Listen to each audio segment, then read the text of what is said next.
বাবা উঠো নামাজ পড়তে যেতে হবে। তুমি লেখাপড়া শিক্ষার জন্য বাচ্চাকে স্কুল যাওয়ার জন্য তালিম দিতেছ, কিন্তু বাচ্চা আল্লাহওয়ালা হওয়ার জন্য মসজিদের জন্য তালিম না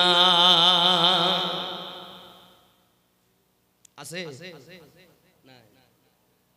বাপও নামাজ পড়ে না, মাও নামাজ পড়ে না। আব্বা আমার আল্লাহ পাকের একজন প্রিয়া বান্দি, হে বাবাজি আমার, তার গর্ভে আল্লাহ সন্তান দিয়েছেন। সন্তানটা যখন আপনার কিনা 7 বছর বয়স হয়েছে, বাচ্চাটাকে বলে বাবা নামাজ পড়ো, নামাজ পড়লে আল্লাহ বড় খুশি হয়ে যাবে।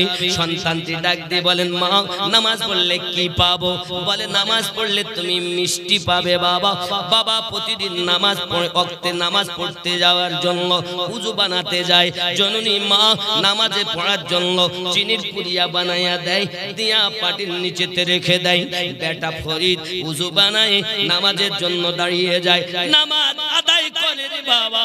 নামাজ আদায় করি পাটিটা যখন উঠিয়ে নেয়, চিনির পুরিয়া পায়, আনন্দ করে আপনার চিনিগুলো খায়। আর মাকে বলে মা যার ইবাদত করি সে কত ভালো, আমাকে মিঠাই খাওয়া। আব্বা জি আমার, বেটা আমার নামাজ আদায় করি। নামাজ আদায় করতে করতে আব্বা আমার একদিন বেটা আপনার কিনা রাস্তাতে আছে, আসরের আযান ধ্বনি কানে এসেছে, হাইয়া আলাস সালাহ, এসো নামাজের দিকে, হাইয়া আলাল ফালাহ, এসো কামিয়াবির দিকে। বেটা রাস্তাতে উযু বানিয়েছে আর বাড়িতে এসে নিজে নিজে যাই নামাজের পাটি পেতে নিয়েছে। এমন সময়তে মায়ের নজর পড়ে গেল। মা ডাক দিয়ে বলছে বাবারে কি ব্যাপার, তুমি কি উযু বানাবে না? বাবা উযু বানাবে না। বেটা ডাক দিয়ে বলে জননী আজ আমি উযু করে এসেছি। মা ডাক দিয়ে বলে বাবা এখন তুমি উযু করে এসেছো, পাটি পেতে নিয়েছো, ঠিক আছে বাবা নামাজ আদায় করো।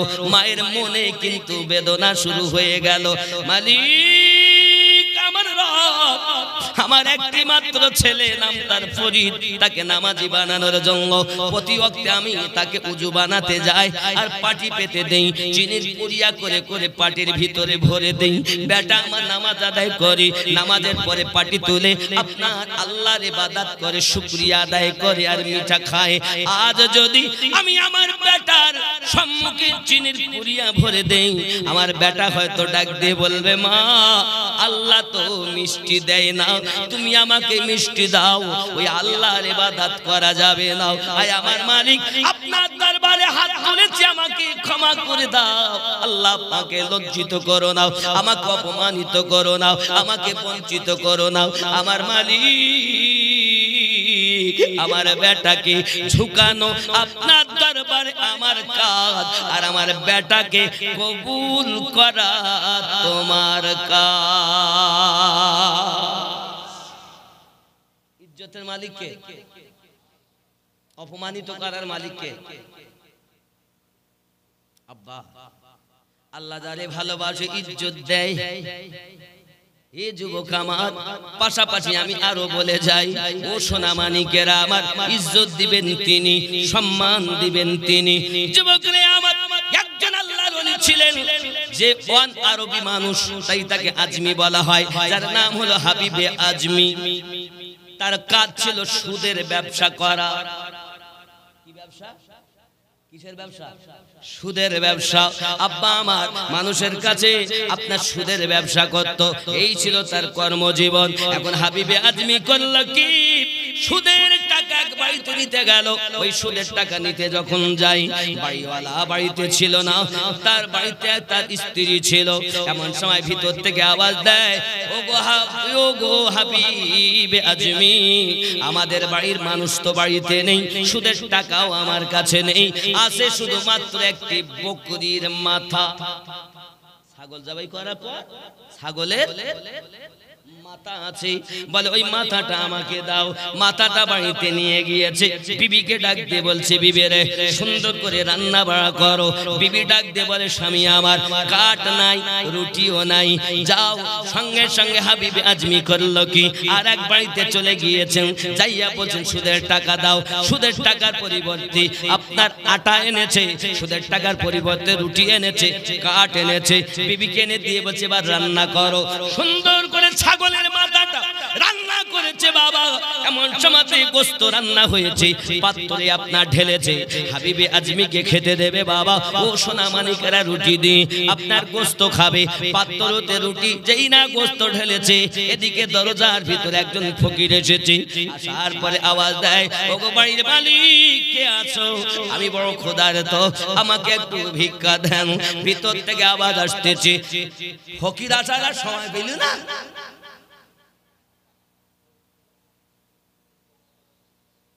যাও এখানে কিছু পাবা না, চলে যাও। ফকির তো চলে গেল। আব্বাজি আমার সোনা মানিকেরা, তার বিবি করলো কি, ওই পাত্রটা খুলে দেখে, ওই বাবা গোশতের পাত্রটা গোশত আর নাই, সব গোশতের পাত্রে রক্ত ভর্তি হয়ে গেল। আজমির বিবি ডাকতে বলতেছেন, আমার স্বামী আসুন একটু ভিতরে আসুন, দেখুন পাত্রটা একটু আপনি খানি দেখুন। এখন বিবি চাইয়া দেখে গোশতের পাত্রে রক্ত ভর্তি, গোশত নাই। এ বাবা হাবিবে আজমি দেখে গোশত নাই, রক্ত ভর্তি হয়ে গেছে। হাবিবে আজমি দেখে আশ্চর্যান্বিত হয়ে গেলেন, ব্যাপার কি? রান্না হলো গোশত, ছাগলের মাথা, গোশত নাই। ফকির চলে গেল। হে বাবাজি আমার, গোশত রক্ত পরিণত হয়ে গেল। এই সোনা মানিকেরা আমার, হাবিবে আজমি মনে মনে চিন্তা করে, আমি বুঝি অপরাধ করে ফেলেছি। হে বাবাজি আমার, রাস্তা দিয়ে হাবিবে আজমি চলে যাচ্ছে। তখন এক বাচ্চা না খেলাধুলা করছে আর বলছে, হে বালকেরা খবরদার সরে যাও। হাবিবে আজমি যে জোরে জোরে চলে, ওর পায়ের ধুলা যদি আমাদের গায়ে লেগে যায়, সে একজন নাপাক মানুষ, আমরাও নাপাক হইয়া যাব। হাবিবে আজমি চলে যায় রাস্তা দিয়ে, চিন্তা করতে চাহারে সুদের টাকা মিলেই বলে, বুঝিয়ে এরকম অবস্থা। আব্বাজি আমার সোনা মানিকেরা ওখান থেকে ডাইরেক্ট চলে গেলেন হাসান বাসরি রহমাতুল্লাহ আলাইহির দরবারে, ইলমে শিক্ষা করে কিছু নসিহত শুনলেন। বাবা হাসান বাসরি কে ছিল জানেন? আমার নবী পাকের স্ত্রী উম্মে সালমা রাদিয়াল্লাহু তাআলা আনহার দুধ পান করেছিলেন যিনি, তিনি হলেন হাসান বাসরি। জোরে বলুন সুবহানাল্লাহ। নবীর স্ত্রী আম্মা সালমা রাদিয়াল্লাহু তাআলা আনহা দুধ পান করেছিলেন, তিনি হলেন হাসান বাসরি। ওনার দরবারে উনি আপনার শিক্ষা গ্রহণ করলেন, কিছুক্ষণ ইলম শিখলেন, ওখান থেকে আবার বার হয়ে গেলেন। বার হয়ে যাওয়ার পরে রাস্তাতে দেখতেছেন একজন ব্যক্তি দেখে হাবিবে আজমিকে পালাতে আরম্ভ করেছে, আমার কাছে টাকা পাবে। হাবিবে আজমি এই রাস্তা দিয়ে পালাই, এমন সময়তে হাবিবে আজমি বলে, আরে ওর থেকে আমার পালাতে হবে, ও পালালে হবে না। মনে মনে চিন্তা করেছে, আর সুদের টাকা নেব না। এলাকায় আপনার এলান করে দিয়েছে, যাদের সোনা দানা জমি জায়গা দলিল পত্র আছে, তোমরা সব নিয়ে যাও, আমি হাবিবে আজমি তোমাদের সব ফেরত দেব। আব্বাজি আমার সোনা মানিকেরা, এলাকায় প্রচার হয়ে গেল, সবাই আপনার জিনিসগুলো ফেরত পেল। হাবিবে আজমি তওবা করে নিয়েছেন, রাস্তা দিয়ে চলতেছেন। বালকেরা আওয়াজ দেয়, দেখো হাবিবে আজমি চলে আসতেছে, হাবিবে আজমি চলে আসতেছে। খবরদার বালকেরা, বিয়াদবি করো না। সামান্য যদি বিয়াদবি হয়ে যায়, তাহলে আল্লাহ আমাদের প্রতি নারাজ হয়ে যাবে। হাবিবে আজমি বলে, আল্লাহ গো, সামান্য কালকে আমি তওবা করেছি মন থেকে, আর বালকের মনে আমার জন্য কত মায়া দিয়ে দিয়েছো। ওরে বাবাজি, আল্লাহ পাক যাকে ইজ্জত দেয়, সেই ব্যক্তি ইজ্জত পায়। আল্লাহ যারা অপমানিত করে, ওই ব্যক্তি অপমানিত হয়। লা ইলাহা জোরে লা ইলাহা লা ইলাহা ইল্লাল্লাহু মুহাম্মাদুর রাসূলুল্লাহ সাল্লাল্লাহু আলাইহি ওয়াসাল্লাম দরিয়ায়ে ফেরাতের নিকটে চলে গেলেন। ছোট্ট একটা বাসা বেঁধে তার ভিতরে ইবাদত করেন। হে বাবাজি আমার সোনা মানিকেরা, যখন সব দান ধন করে দিয়েছেন, কিছু নাই, দরজায় একটা ফকির এসেছে। হাবিবে আজমি নিজের গায়ের জামাটা খুলে ফকিরকে দিয়েছেন। জোরে বলুন, ওরে আল্লাহর কাঙ্গা হলে পরে আল্লাহ পাওয়া যায়, অহংকার করিলে তাতে আল্লাহ বেজার হয়, ওগো আল্লাহ পাওয়া যায়। জোরে বলুন সুবহানাল্লাহ। ও সোনামানিকেরা আমার, হাবিবি আজমির ঘরে আবার একটা ফকির এসেছে। এখন শীতের সময় কিছু তো বাড়িতে দেওয়ার মতো নাই। যিনি লক্ষ লক্ষ টাকার মালিক, আজ তার কিছুই নাই। এখন বিবিকে ডাক দেয়, বিবি রে, তোমার যে শীতের একটা চাদর আছে, এই চাদরটা তুমি দিয়ে দাও। বিবির কাছ থেকে চাদরটা নিয়ে ফকিরটাকে দিয়ে দেয়। শীতের রাত স্বামী স্ত্রী আপনার কষ্ট পায়, আল্লাহর ইবাদতে মশগুল হয়ে যায়। জোরে জোরে বলুন সুবহান। দরিয়ায় ফেরাতের নিকটে বাসা বেঁধে আল্লাহ আল্লাহ করে। এখন দরিয়ায় ফেরাতের নিকটে আল্লাহ আল্লাহ করে। স্ত্রী ক্ষুধার্ত, কয়েকদিন স্বামী বাড়ি এসেছে। এসে বিবি বলছেন, আমি তো বিশাল ক্ষুধার্ত, একটু খাবার ব্যবস্থা করেন। তা বলছে, আমি এমন মালিকের কাজ করি, কেবলমাত্র দুদিন কাজ করলাম, বিশাল দয়ালু মালিক। তো আমাকে বলেছেন অন্তত সপ্তাহখানি কাজ করার পরে তারপর আমি চাইবো, এখন আর আমি কিছু চাই না। বিবি ক্ষুধার্ত, উনি আবার চলে গেলেন। সেই দরে ফেরাতের নিকটে দিন রাত ইবাদত করতেছেন, আল্লাহ আল্লাহ করেই চলেছেন। বাবা এক সপ্তাহ এদিক যেতে না যেতে বাবা চারজন ব্যক্তি এসেছে। একজনের মাথায় আটার বস্তা, একজনের মাথায় সবজি, একজনের মানে চাল লাগবে, মাল মশলা সোনা দানা টাকা তরি, চারজন চার রকম মাল নিয়ে দরজায় হাজির। দরজায় আওয়াজ দেয়, কে? না তো এই বাড়িওয়ালা মালিকের কাজ করেন, তাই বাড়িওয়ালা মালগুলো পাঠিয়ে দিয়েছে। জোরে বলো ও বাবা। এমন সময়তে দরজা খুলে দেখে মাল অনেক, সব ভিতরে তারা রেখে ভালো করে এসেছে। এখন বললেন, শোনো, আপনার স্বামী বাড়ি এলে বলবেন যত বেশি কাজ করবে তত বেশি আরো মজুরি দেবেন বলেছেন মালিক। জোরে। এখন হাবিব আজমি তো জানেন না, এক সপ্তাহ পরে বাড়ি এসে দেখে সুন্দর রান্না হয়েছে। এমন রান্না যখন হয়েছে, হাবিব আজমি বলে, কোথায় পেলে?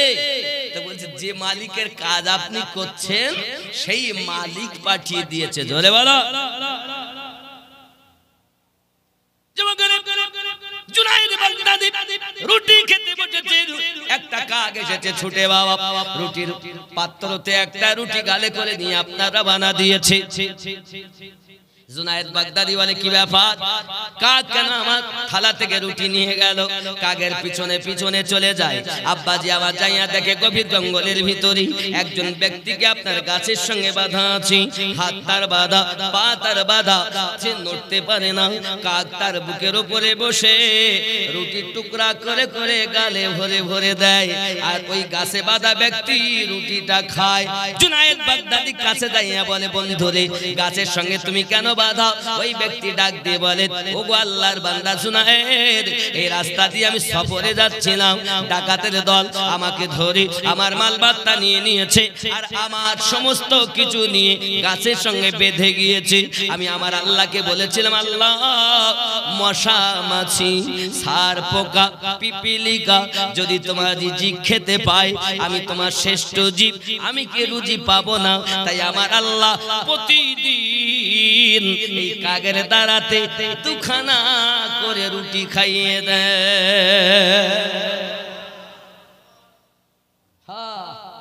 রুজি কে দেয়? রুজির মালিক কে? অপমান করার মালিক কে? বেইজ্জতি আর সম্মান দেওয়ার মালিক আল্লাহ। যদি চুল ধরে তোলে, কেউ ঠ্যাং ধরে নামাতে পারবে? বান্দা আল্লাহর হও, আল্লাহর হও। এই দুনিয়া ক্ষণিকের জন্য বাবা, আল্লাহর হয়ে যাও। আব্বাজি আমার সোনা মানিকেরা, এখন হযরতে হাবিবে আজমি রহমাতুল্লাহ আলাইহি ইবাদতে ত্রুটি করেন না বাবা। মা জননী আল্লাহর দরবারে হাত তুলে ফরিয়াদ করে, আল্লাহ, আমাকে অপমানিত করো না, আমাকে লাঞ্ছিত করো না, আমাকে বঞ্চিত করো না। আল্লাহ, আপনার দ্বারে আমি ফরিয়াদ করি, আমার বেটা ফরিদ যেন আজকে চিনি পায়। আর যদি চিনি না পায়, আর হয়তো নামাজ পড়বে না। ঝুঁকানো আমার কাজ, কবুল করা আপনার কাজ। মায়ের দোয়া কবুল হয় না? মায়ের দোয়া, বাপের দোয়া, বাপ মায়ের দোয়া সন্তানের জন্য আল্লাহর দরবারে কারেন্টের মতো কবুল হয়ে যায়। জোরে বলে সন্তান যদি বাপ মায়ের জন্য দোয়া করে তারও দোয়া কারেন্টের মতো কবুল হয়ে যায়। জোরে বলুন। এই বাবা আজ ওই মা আল্লাহর কাছে ফরিয়াদ করেন, এদিকে বেটা নামাজ শেষ করেছেন, নামাজ শেষ করার পরে দেখে পাটি উঠিয়েছেন যখন চিনির ছোট্ট একটা গর্ত। জোরে বলুন, কের গর্ত? চিনি। মা আওয়াজ করেছে, মা সবুরা বলেন কি ব্যাপার বেটা আমার চিনি পাইনি নাকি, আজকে এমন করছে, কি করে মুখ দেখাবো, কি হয়েছে বাবু চিনি পাওনি? মা চিনি পেয়েছি, তবে প্রতিদিন পুরিয়া আর আজকে গর্ত। সুবহানাল্লাহ বলেন। বেটা বলে কাছে আয়, মা ডাকছে বেটাকে, বেটা রে কাছে আয়।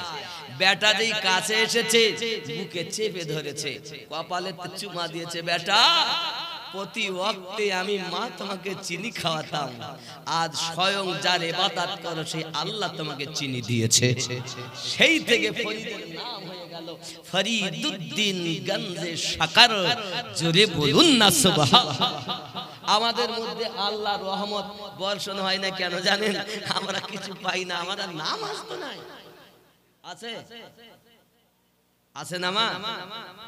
এক মাস ছিল রমজান মাসে, রোজাও গেছে আর আমার খাবার নিয়ে ফাতিহাও পড়ি না, খাবার ইফতারের জন্য অপেক্ষাও করি না। 11 মাস আজাব না, ঠিক না?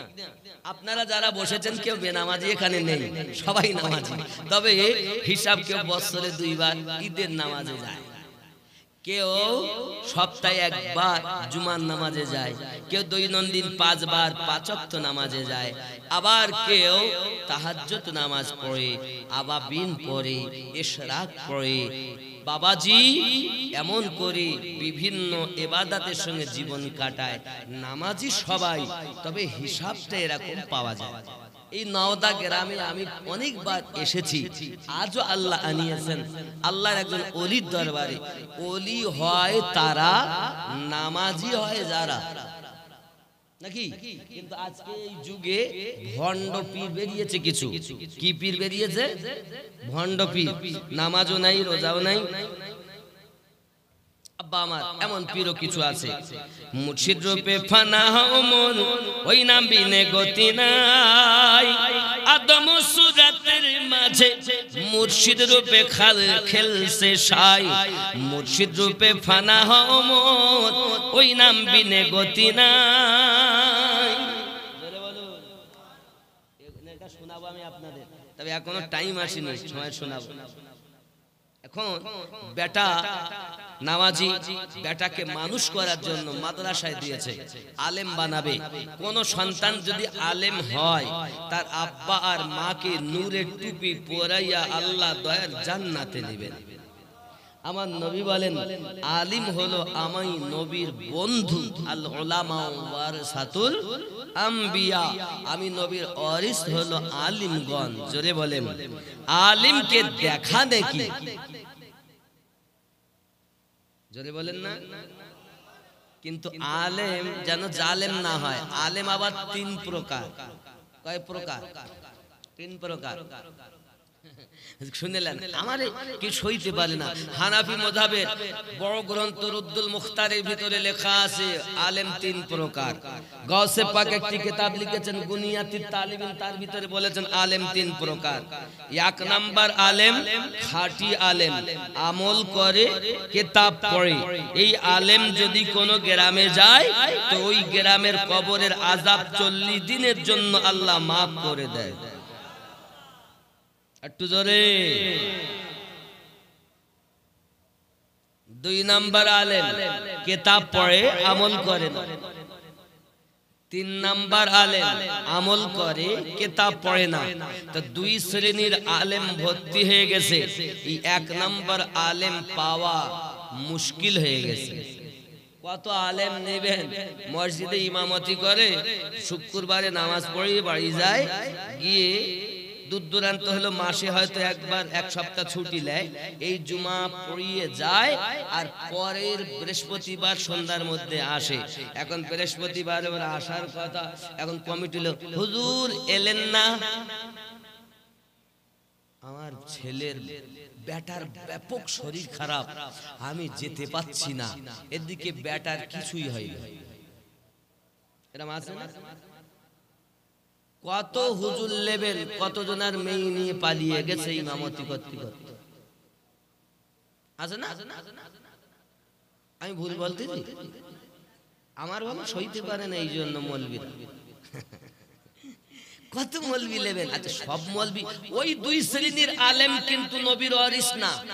এই এক নাম্বার আলেমটা খাঁটি আলেম, এটা হলো এই ব্যক্তিকে দেখলে সওয়াব হবে। আব্বা আমার খুব ভালো করে বোঝেন।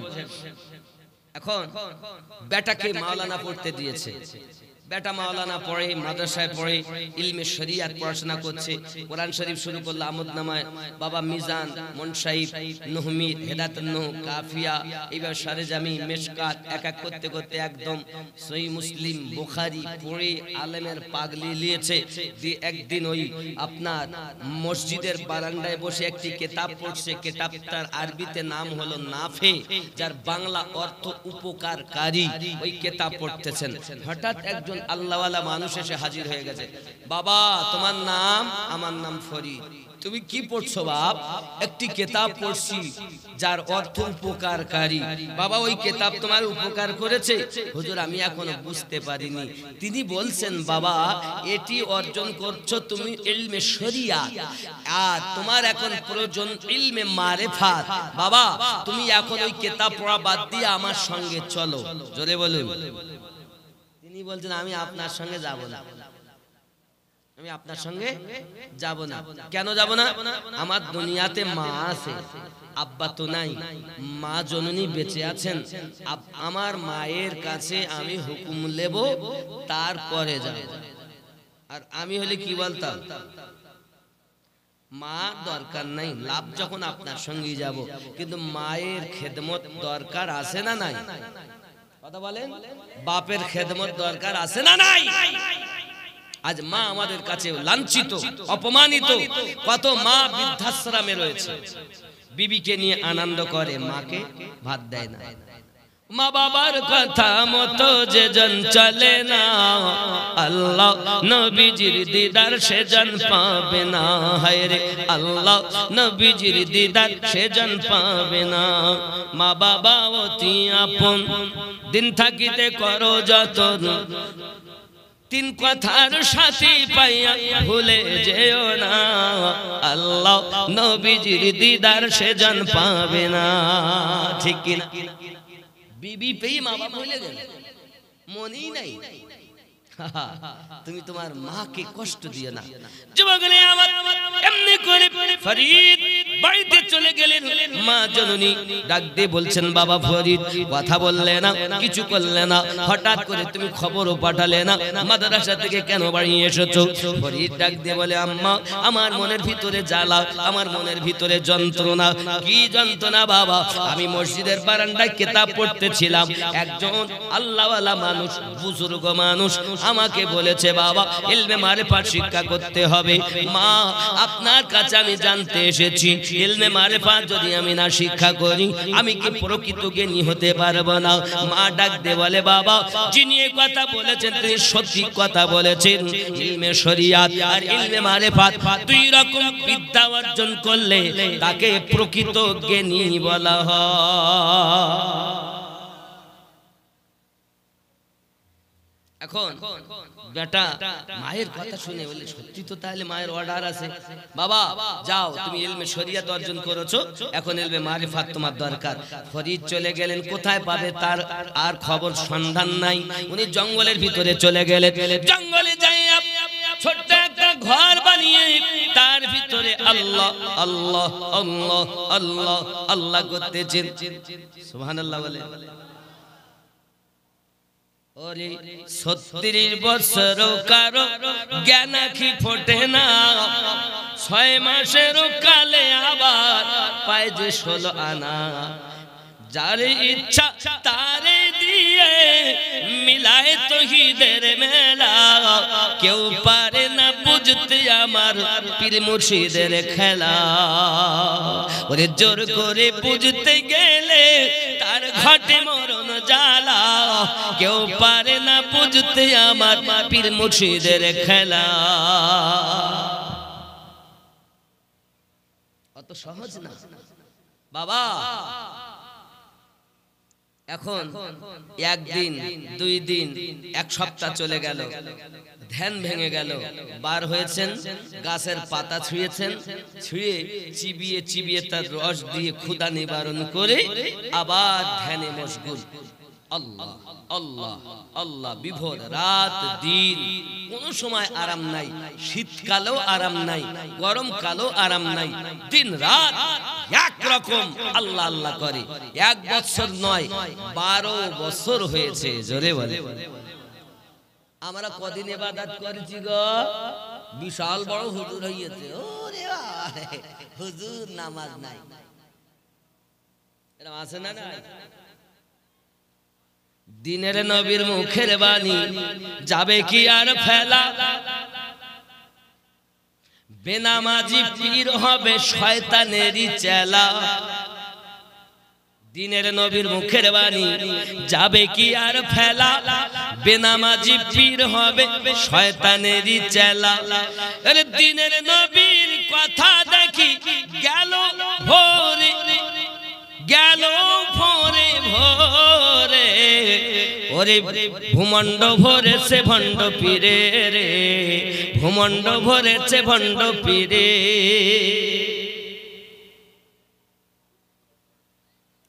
দিনের নবী মুখের বাণী আসিলে ঘর কলি, ঘরে ঘরে দেখা দিবে সহশত ওলি। আছে না এখন সহশত ওলি? আছে না নাই? দিনের নবীর মুখের বাণী আসিলে ঘর কলি, ঘরে ঘরে দেখা দিবে সহশত ওলি। দয়ার নবীর মুখের বাণী গেল রে ঘরে, ভূমণ্ড ভরেছে ভণ্ড পীরে রে, এ ভূমণ্ড ভরেছে ভণ্ড পীরে। এই ভণ্ড পীরের জ্বালায় আসল পীর ভিক্ষা পায় না।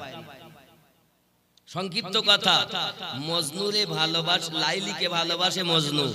এখন মজনু পাগল লাইলি, রাস্তায় মজনু বলে আহারে মজনু আমাকে এত ভালোবাসে, আমি একটু তারে দুধ খাওয়াবো। এই আয়োজন করে দাসীকে বলেছে আমার মজনুকে দুধ দিবি। এই সংবাদটা বাইরে শুনেছে, শোনার পরে ও মজনু সেজেছে, গায়ে ছেঁড়া জামা কাপড় পরে গিয়ে রাস্তার ধারে জঙ্গলের মুখে বসে রয়েছে। লাইলি দুধ বোতল নিয়ে গেছে, পাত্রে নিয়ে মনে হয় এই মনে আসল মজনু, দুধ চালিয়ে লেন দুধ খান। ভালো একটা ব্যবসা। আমতলায় মজনু, বেলতলায় মজনু, বটতলায় মজনু, নিমতলায় মজনু। এসব ও লাইলি তোমার মজনু তো অভাব নাই, সব তো দুধ খাওয়ার জন্য।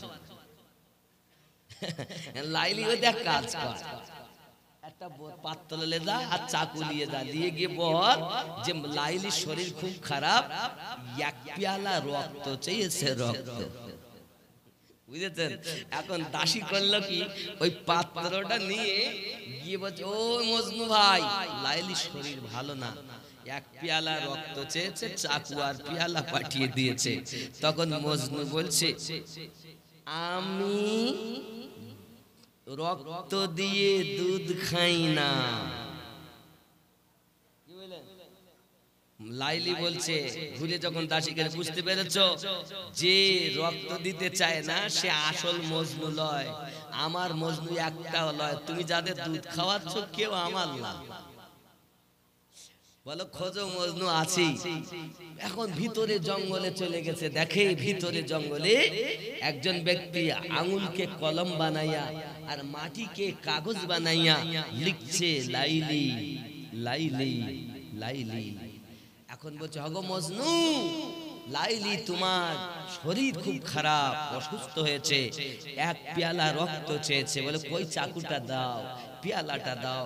শরীর থেকে রক্ত ভরিয়ে পেয়ালাটা দিয়ে দিয়েছে। দাসী যাইয়া বলে সত্যি লাইলি তোমার মজনু একজনই, যে তোমার জন্য রক্ত দিত পিছপা হয় না। জোরে বলে সুবহান। বন্ধুরে আমার, হযরত ফরিদ 12টি বছর ইবাদত করার পর বাড়িতে এসেছেন বাবা। মা জননী ফরিদকে ডাক দিয়ে বলছেন, বাবা ফরিদ বলো বলো বাবা, 12টা বছর কিভাবে তুমি অতিবাহিত করেছো? হযরতে ফরিদ ডাক দিয়ে বলে, মা জননী ওই জঙ্গলের ভিতরে আমি আল্লাহর ইবাদত বান্দাগি করতাম, রাতের বেলা ইবাদত করতাম, দিনের বেলা ইবাদত করতাম। ওগো রব্বে, ওগো আমার জননী মা, আমি দিন রাত একাকার করে দিয়ে ইবাদত বান্দাগি করে 12টা বছর আমি কাটিয়ে দিয়েছি। বাবা তোমার ক্ষুধা লাগলে তুমি কিভাবে তোমার ক্ষুধা মিটাতে? বেটা ডাক দিয়ে বলে, মা আমার যখন ক্ষুধা লাগতো, এক সপ্তাহ পরে যখন ধ্যান ভেঙে যেত, আমি তখন বৃক্ষের নিকটে যেতাম, বৃক্ষের কচি পাতাগুলো ছিঁড়ে নিতাম, চিবাতাম, আর ওই রস দিয়ে নিজের জিভে আপনার ক্ষুধা মিটিয়ে নিতাম। আবার জঙ্গলের ভিতরে যাইয়া আল্লাহর ইবাদত বান্দাগিতে মশগুল হয়ে যেতাম। এইভাবে 12টা বছর কাটিয়ে দিয়েছি। মা বলে, বাবা ফরিদ তুই একদম আমার কাছে আয়। বেটা ফরিদ যখন নিকটে এসেছে, মা তার মাথার চুল ধরে টান দিয়ে বলছেন, বাবা ফরিদ রে তুই কাছে আয়। যেই কাছে মাথার চুল ধরে টেনেছে, বেটা চিৎকার মেরে কেঁদে উঠেছে। ডুকরে কেঁদে বলে, মা আমি 12 বছর ভালো খাবার খেলাম না, দুনিয়ার লাজিজ খাবার খেলাম না, রুটি খাইনি, রুটি খাইনি, গোশত খাইনি, মাছ খাইনি, ডিম খাইনি, আল্লাহর নিয়ামত কিছুই খাইনি, গাছের কচি পাতা চিবিয়ে চিবিয়ে খেয়ে আল্লাহ আল্লাহ করেছি।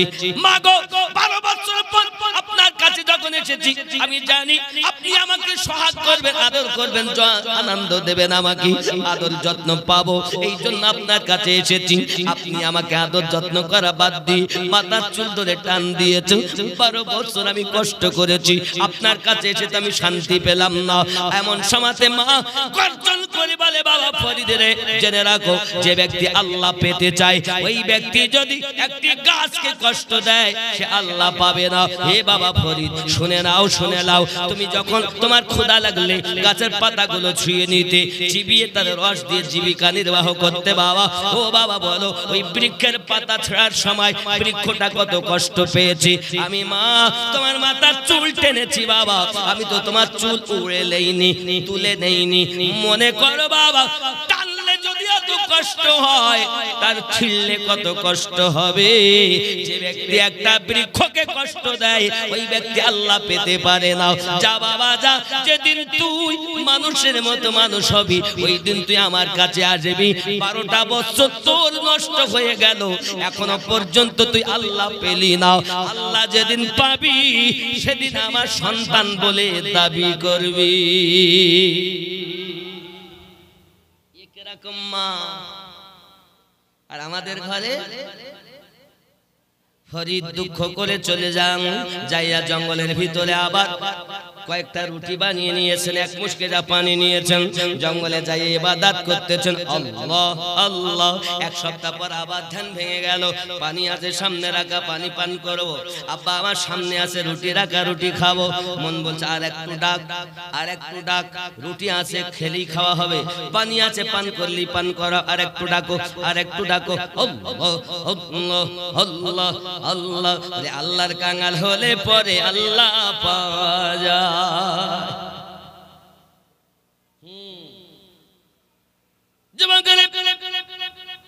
ফরিদ 12 বছর আবার কেটে গেল, মায়ের কাছে এসেছেন, রুটি ওইভাবে রাখা, পানি রাখা। আপনার ব্রেন হয়তো এখানে চক্কর খেয়ে যাবে। আমিনুদ্দিন ভাই, এই কথা কি কখনো মেনে নেওয়া যায়? কেমন করে মানবো? 12 বছরের রুটি নষ্ট হয় না। একদিন আমরা রুটি রাখলে শুকিয়ে হাড় হয়ে যায়, 12 বছরের রুটি নষ্ট হয় না। বাবারে রুটি নষ্ট হবে না আল্লাহ পাকের দয়ায়। যেমন আল্লাহর কোরআন থেকে আপনি প্রমাণ পাবেন, আল্লাহ পাকের কোরআন থেকে প্রমাণ নেন। একজন আল্লাহ পাকের নবী ছিলেন, বাবা বাপের বয়স 20 বছর, বেটার বয়স 100 বছর। আরে শুনি আপনাদের রাগ হবে না? ছেলে 100 বছরের আর বাপ 20 বছরের কোনদিন হয়? আল্লাহ পারে না? কথা বলেন না কেন? আল্লাহ পারে? আপনি হয়তো বলেন হুজুর তাহলে কে? আল্লাহ নবী হযরতে উযাইর আলাইহিস সালাম। জোরে বলুন সুবহানাল্লাহ। হে বাবা, এখন উনি এক সময় আঙ্গুরের রস আর একটি গাধা রেখে শুয়ে পড়েছেন, এক ঘুমে 100 বছর পার। তখন ওনার বয়স ছিল 20 বছর, একটা বেটা, বুঝেছেন? এখন বাপ আমার উনি 100 বছর ঘুম ভেঙেছে, ভেঙে দেখতেছে যেমন আপনার রস রাখা ছিল তেমন, গাধা যেমন রাখা ছিল তেমন। তো 100 বছরেও ওই আঙ্গুরের রস আমরা এই সকালবেলা যদি ফল ছিলি, সন্ধ্যাবেলা বলে ওই বিষাক্ত হয়ে গেছে, ফল খাওয়া যাবে না, বলি না ডিসকালার হয়ে যায়। আর আল্লাহর নবী উজাইর আলাইহিস সালাম রস রেখে শুয়েছেন, তো 100 বছরেও কালার নষ্ট হয়নি, যেমন ছিল তেমন আছে। জোরে বলে এটা আমাদের হুজুর আছে, হুজুর তো সবচেয়ে ভালোই জানেন। হ্যাঁ জানেন, উনি তো প্রধান শিক্ষক, জানেনই। আমি ভুল বলছি না হুজুর? একদম ঠিক কথা। দেখেন কোরআন শরীফেই আছে। আল্লাহ পাক কি না পায়, দয়া কার, খোদার খেলা কার? আল্লাহ বান্দানি করে খেলা, সুখ দুঃখের বসিয়ে মেলা রে। যারে ধনী দেখি সকাল বেলা, ওরে ফকির সন্ধ্যা বেলা, মুখের কথা নয় রে জাদু, খোদার পথে চলা। ছোট দিয়ে আয় কাল করে সুর, ওরে ডাকছেন কামলি ওয়ালা, খোদার পথে চলা। আল্লাহুম্মা সাল্লি মাওলানা মুহাম্মদ ওয়া আলা আলি সাইয়্যিদিনা। জোরে বলুন ইয়া রাসূলুল্লাহ। বাপজি এমন সমাতে ফরিদ বানিয়ে এসেছেন বাড়ি, রুটি যেমন পানি তেমন খাওয়া পান করা হলো না, খাওয়া হলো না। বাড়িতে এসেছেন, মা বলছেন বাবা কেমন করে কাটালে 12 বছর? সঙ্গে সঙ্গে বাবা বলছেন ও জননী মা, রুটি সম্মুখে রাখা ছিল, পানি রাখা ছিল, খাইনি। মন যখন খেতে, আমার পেট যখন খেতে চেয়েছে, আমি আমার ডেকে ডেকে বলেছি রে ফরিদের পেট খাস না, এখন রুটি আছে সম্মুখে রাখা, খেলেই খাওয়া হবে, পানি আছে রাখা, পান করলেই করা হবে। আল্লাহ আল্লাহ করেছি, আল্লাহ আল্লাহ করাতেই 12 বছর কিভাবে কাটলো জানি না। মা বলে বাবা 12 বছর আগে নষ্ট করেছো, আবার 12 বছরে নষ্ট করেছো। খাবো খাবো করে আল্লাহ আল্লাহ করলে আল্লাহ পাওয়া যায় না। 12 24 বছর বেকার হয়ে গেল রে বাবা। যা বাবা যা, তোকে পেটে রেখে আমি বড় ভুল করে ফেলেছি। মানুষের মতো মানুষ হবি, তারপরে আমার সাথে মা বলে তুই পরিচয়, আমাকে মা বলে ডাকবি, সন্তান বলে পরিচয় দিবি। আমি তো বুঝলাম না তোর মতো বেটা পেটে রেখে আমি অত ভুল করে ফেলেছি। তুই আলেম হলি বটে, শরীয়তের আলেম হলি, জ্ঞানী বলে দাবি করতে পারবি না। একরকম জ্ঞান হয়েছে, আর একরকম জ্ঞান অর্জন করার জন্য অনেক সাধনা করতে হয়। এই জন্য তো খাজা গরিব নওয়াজ 20টা বছর ধরে খাজা উসমান হারুনির পোটলা বহন করেছিলেন। জোরে জোরে বলুন সুবহান।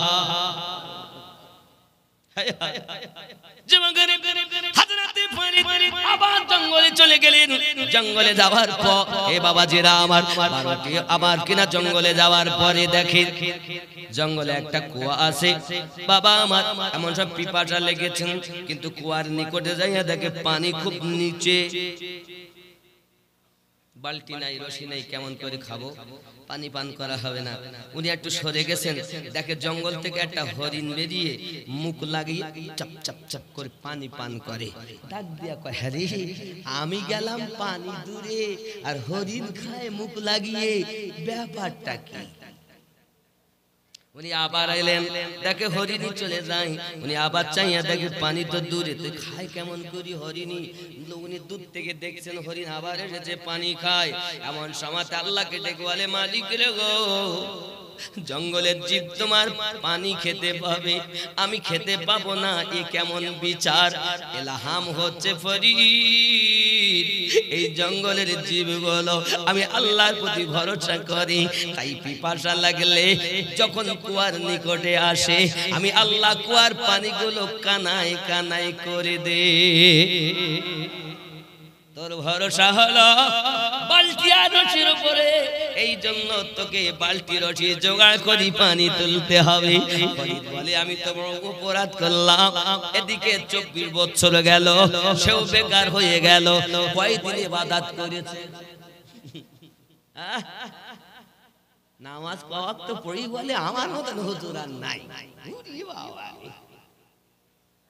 ও যুবক রে, হযরত ফরিদ করল কি, এবার নিজেকে মনকে শাস্তি দেওয়ার জন্য, নিজে মনের সঙ্গে যুদ্ধ করার জন্য, ওর এই জন্য বলা হয়েছে ওরে নবী ওলি জীবন ভরে মনের সঙ্গে যুদ্ধ করে রে, তবেই নিজে মনকে ধরে মানুষকে মানুষ হওয়া চায়। আল্লাহ বলে যুদ্ধ এখন মনের সঙ্গে করতে হবে। ভাই ভাইতে যুদ্ধ করছো, গ্রামে এ পাড়া ও পাড়া মারামারি করছো না, মনের সঙ্গে যুদ্ধ করো। আল্লাহ ওয়ালারা তাই করেছেন, এইরূপ ভাবে ওনারা যুদ্ধ করি আল্লাহ পেয়েছেন, নবী পেয়েছেন। জোরে বলুন সুবহানাল্লাহ।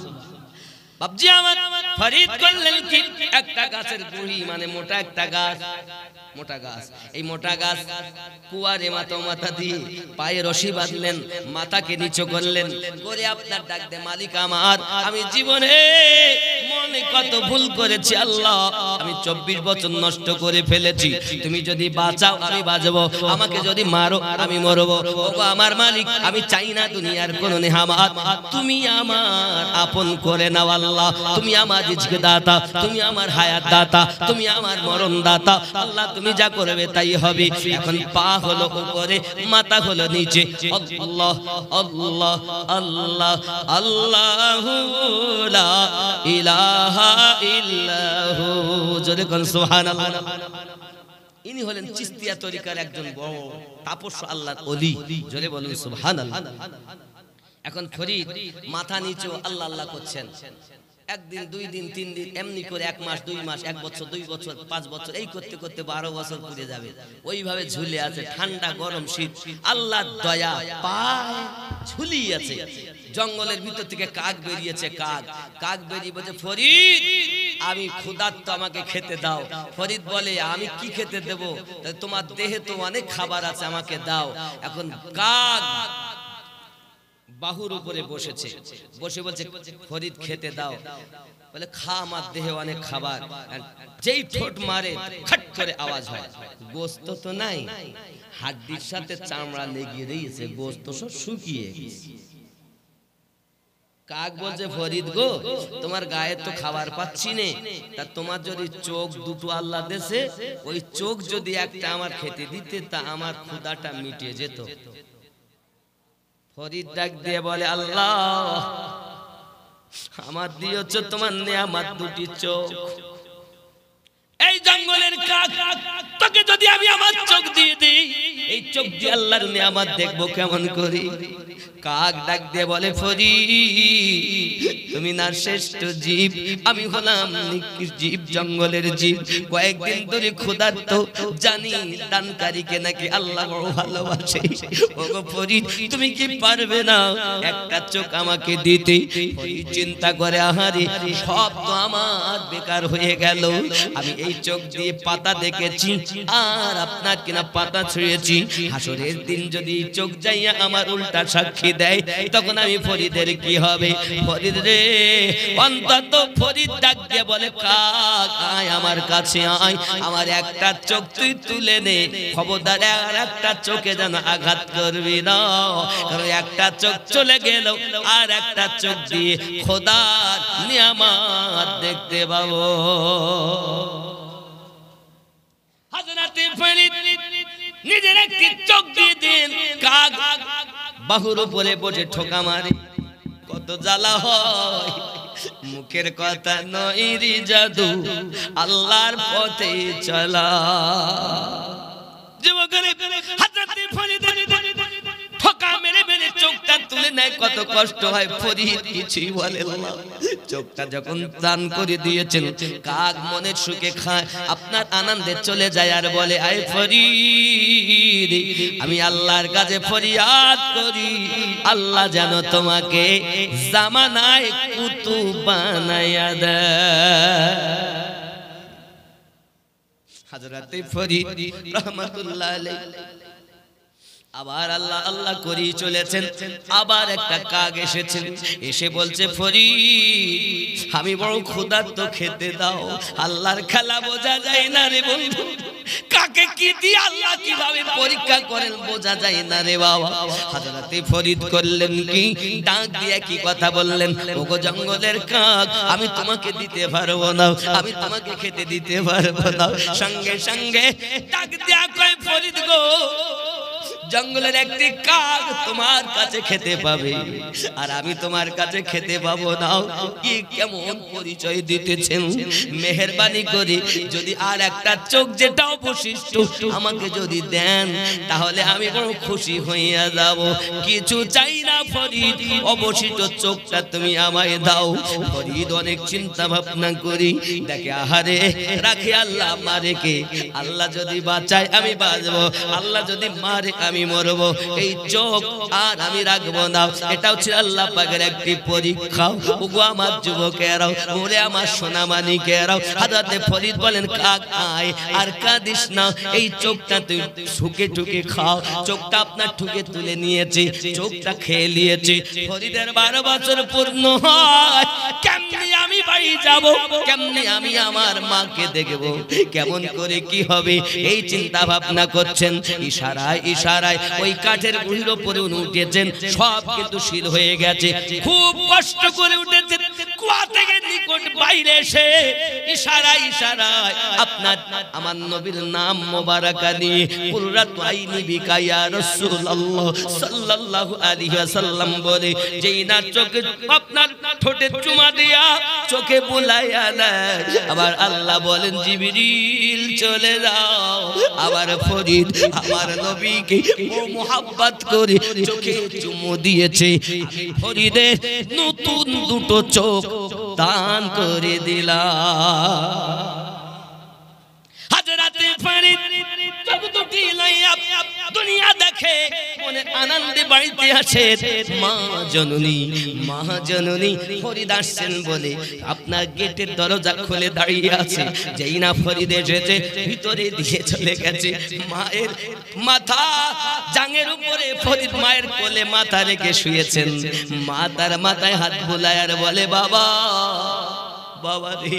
ফরিদ এবার নিজের ঘটনাগুলো বলতে চাই। মা বলে, বাবা বলতে হবে না রে, বলতে হবে না। তুই যে জঙ্গলে কিভাবে আল্লাহ আল্লাহ করেছিস, আমি মা বাড়ি বসে বসে কাশফের মাধ্যমে সব দেখেছি। কেমন ছিল তার মা, কেমন ছিল তার মা। হে যুবকেরা, বৃক্ষ তুমি কেমন, ফলে তোমার পরিচয়। মা ছিলেন আল্লাহর ইবাদতকারিনী, বাপ ছিলেন আল্লাহর ইবাদতি। ও যুবক, আমরা তো মা হয়ে ভালো হতে পারিনি, বাপ হয়েও ভালো হতে পারিনি, যার কারণে আমাদের সন্তান ভালো হয়নি। ফরিদ খামোশা, সব কিছু আমি দেখি। ও বাবারা, আমার মা জননী যারা কথা শুনছেন শুনুন। মায়েরা আবিদা জাহিদা নেককারিনী হতে পারে, মায়েরা আল্লাহর ওলিয়া হতে পারে, কিন্তু মায়েরা মুরিদ করতে পারে না। মায়েদের মধ্যে, মহিলাদের মধ্যে কোনো নবী নাই। মহিলাদের মধ্যে ওলিয়া আছে, কিন্তু মহিলাদের মুরিদ করার শরীয়তে অর্ডার নাই। ঠিক নেই? আমার জননী শুনে নেন মা, দুঃখ পাবেন না জানো আমার মা।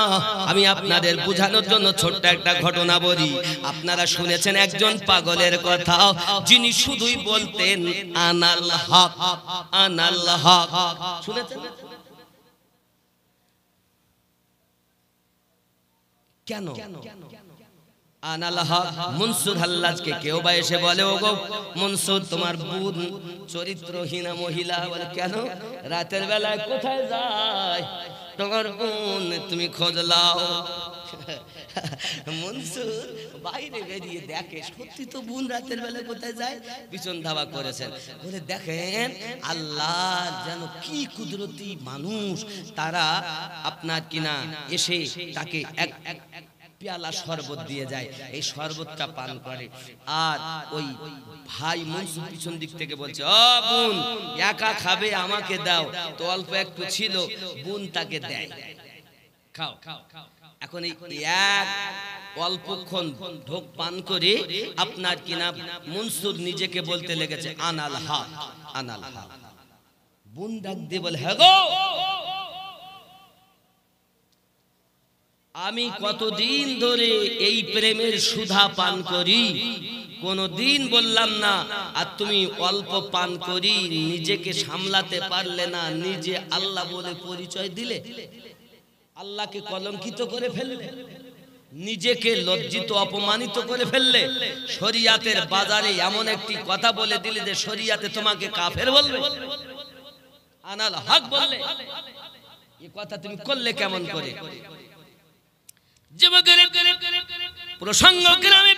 আমি আপনাদেরকে এটাকে আরেকটা দলিল দিয়ে প্রমাণিত করতে চাই। আপনারা শুনেছেন নবী মুসা আলাইহিস সালামের কথা, শুনেননি? মুসা নবী বলেন, আল্লাহ আমি আপনাকে দেখব। আমার আল্লাহ বলেন তুমি সইতে পারবে না। নবী মুসা বলেন, আমি দেখব। আল্লাহ পাক লান তারানি, দেখব। আল্লাহ সইতে পারবে না। যে নবী মুসা নবী খুব জালালি ছিলেন, রাগান্বিত ছিলেন। আল্লাহ বলেন, ঠিক আছে যাও তুর পাহাড়ে। সংক্ষিপ্ত কথা, তুর পাহাড়ে গেলেন। তুর পাহাড়ে যাওয়ার পর আল্লাহ পাক একটু সেফাতি জ্যোতি দিয়েছেন পাহাড়ে, আর মুসা নবী বেহুশ হয়ে পড়ে গেছেন।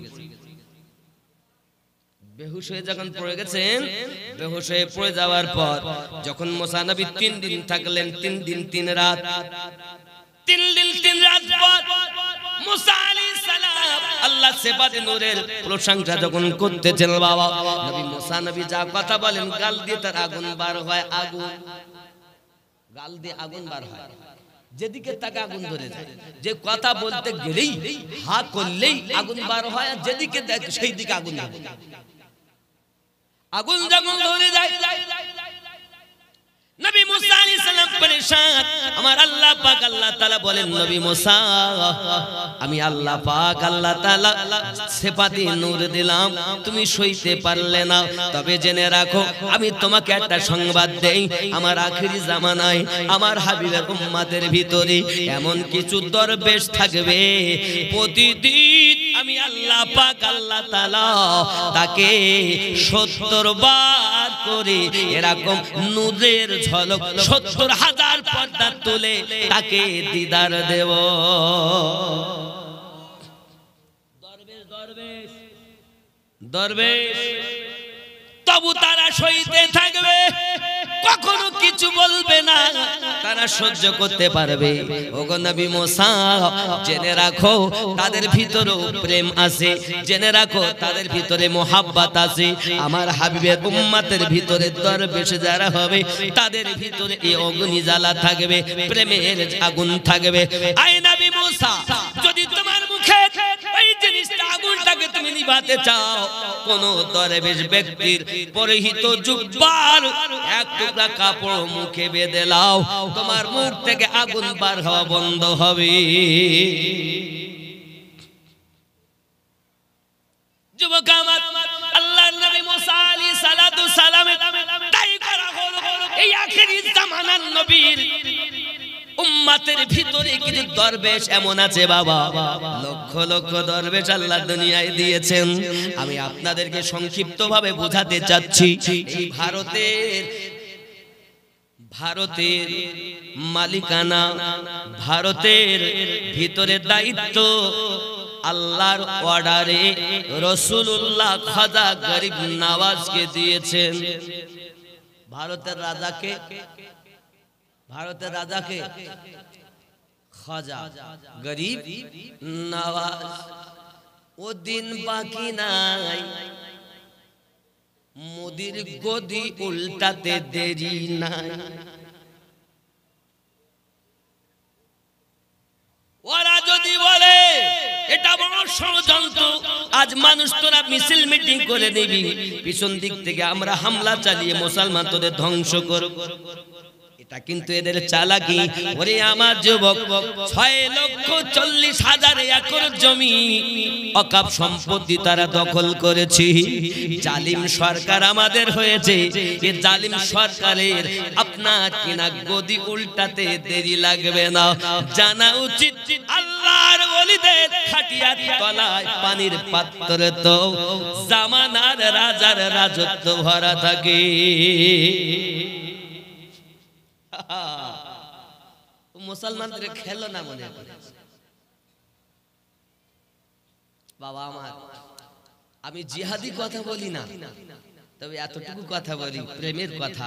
সময় এমন এসেছে, জিহাদের সময় এসেছে। তবে জিহাদের জন্য আমাদের তৈরি হতে হবে না।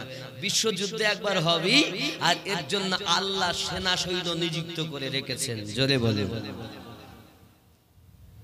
আল্লাহ নিযুক্ত করে রেখেছেন সেনা, চিন্তা নাই। আব্বা আমার হাও গিলতে গিলতে এত গেলা গিলে ফেলেছে। আব্বা দেখুন ইতিপূর্বে কি বললো, তালা। সে নিজের একটা বউ রাখতে পারেনি, ও অন্য বউ নিয়ে চিন্তা ভাবনা করছে।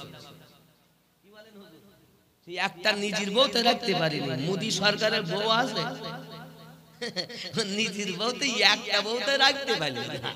জনগণ আমাদের বউদের চিন্তা ভাবনা করছে। আল্লাহ আমাদেরকে খাওয়ায় কে? আমাদেরকে বাঁচিয়ে রেখেছেন কে? তার দয়াতে বাঁচি। যাই হোক, চিন্তা নাই। আমরা সব এক হয়ে মুসলমান, এক হয়ে একই আওয়াজ দেব, আমাদের নবী এক, আমাদের ধর্ম ইসলাম। ইসলামের আলো, ইসলামের আলো, আল কোরআনের আলো, নবীর প্রেমের আলো, হৃদয়ে মাঝে জালো নবী পাকের প্রেমের আলো। প্রেমিক লাভ আছে, চিন্তার কারণ নাই। যুবক অবিলম্বে আমাদের শেষ করে ফেলেছে বাপ। আর এ কথা আসাদুদ্দিন ওয়াইসি অনেক দিন থেকে বলতেছে। আর বাপের বেটা এমনকি ছেড়ে বলতে চায়। ওরা কি বললো? সরকারের আইন টাকলা টাকলা টাকলা বলেছে হুজুর। এ সরকারের আইন মানতেই হবে, সবকে মানতে হবে। ও টাকলা জানে এই দুনিয়া আল্লাহর আইনে চলে, নবীর আইনই চলে। ওর আইন মানতে, আমরা দুনিয়ার কোন সরকারের আইন মানি না, রাসূলুল্লাহর আইন, আল্লাহর আইন ছাড়বো না। সরকারের আইন মানতে রাজি, তবে যেটা গ্রহণযোগ্য। অগ্রাহ্য আইন সরকারের আমরা মানতে পারবো না। আর ও টাকলা, একে তো মাথার টাক সব উঠে গেছে, চুল একটাও নাই। অত্যাচারী জালিম কুত্তার বাচ্চা, তুই বলিস কেমন করে যে সরকারের আইন মানতে হবে? এই সরকারের ইস্তফা আমরা চাই। এখন যদি ভোট করে না তো বাপ আমার, একদম 24 ঘন্টার মধ্যে ওই একটা ভোট মুসলমানের পাবে। আপনাদের রঘুনাথগঞ্জে কি হলো? 3টে গাড়ি পড়েছে, মার্ডার হয়েছে, হয়নি? কি মনে করেছেন? কেউ বলছে করিস না করিস না, ভিতরে সব এক বলো। জেনে নাও, আমার কথা শুনে রাগ করবে বলো সব, কিন্তু কিছু করার নেই। কাকে আপনি ভোট দিয়ে তুলেছেন ওপরে? আব্বা আমার, আমাদেরকে প্রথম থেকে ইসলামের ইতিহাস পড়ে দেখুন, সবাই আমাদের কাটতে চেয়েছে, তো ইসলামকে যত কেটেছে তত বেড়েছে। এটা হলো খেজুর গাছের মতো ইসলাম ধর্ম, একে যত কাটে তত লম্বাই হয়। জোরে বলে, এমন মর্দে মুজাহিদ বেরিয়ে যাবে, দেখতে পাবে। তা এই হাত যদি একবার উঠে যায় না, আমার দোয়া না কবুল হতে পারে, আপনার না হতে পারে। আচ্ছা, আমার এই দুনিয়ায় ভালো মানুষ নাই, কথা বলেন, ভালো মানুষের জন্য তো দুনিয়া চলছে। কি বলেন হুজুর? একবার যদি উঠে যায় তুই 1 ঘন্টা লাগবে না, শেষ হয়ে যাবে। আল্লাহ পাক যদি ফিলিস্তিনকে আগুন দিয়ে শেষ করে দিতে পারে, যা কেউ পারেনি, জঙ্গলের এক শিয়াল বেরিয়ে, বিড়ালের মতো এক জীব বেরিয়ে যদি শেষ করতে পারে, তা আল্লাহ পাক মোদি সরকারের হাত থেকে আমাদেরকে বাঁচাতে পারে। জোরে বলুন। আমরা আল্লাহ তাবেদার, এই পথে যদি এখন এর জন্য যদি আমাদের জীবন দিতে হয় তো শহীদের দরজা পাবো। জোরে বলুন সুবহানাল্লাহ। কারণ এটা যুদ্ধ এমন জায়গায় এসেছে, যদি আমাদের মসজিদ এসে ভাঙে, এখন তাহলে আমার বাবার মাজার যদি এসে বলে দখল করিলে, আচ্ছা আমরা নওদার লোক দেব? বলেন দেব? তার জন্য ওরা র্যাব নামিয়ে, ওরা যদি ফোর্স নামিয়ে বম দিয়ে আমাদের উড়িয়ে দেয়, মরণ হয়। আমাদের মসজিদ যদি দখল করতে যায়, ইমাম সাহেব বলে ইমাম সাহেব ধরো, তো ইমাম সাহেব দিবে, আমরা কেউ দিতে যাবো? তো সব মসজিদ দখল করলে ওর বাপের সম্পত্তি তো লিয়েছে, ওর বাপের লয়, আল্লাহর সম্পত্তি, আল্লাহর নামে এই দুনিয়াটা আল্লাহ বানিয়েছেন। আর মা ফাতেমার ইন্তেকাল মানে বিয়ের সময় আম্মা জানের নামে আল্লাহ দুনিয়া ওয়াকফ করে দিয়েছেন। এই আমি সহি হাদিসের কথা বলছি, শুনে রাখো, এই দুনিয়া সরকারের না, এই দুনিয়া আল্লাহ বানিয়েছেন।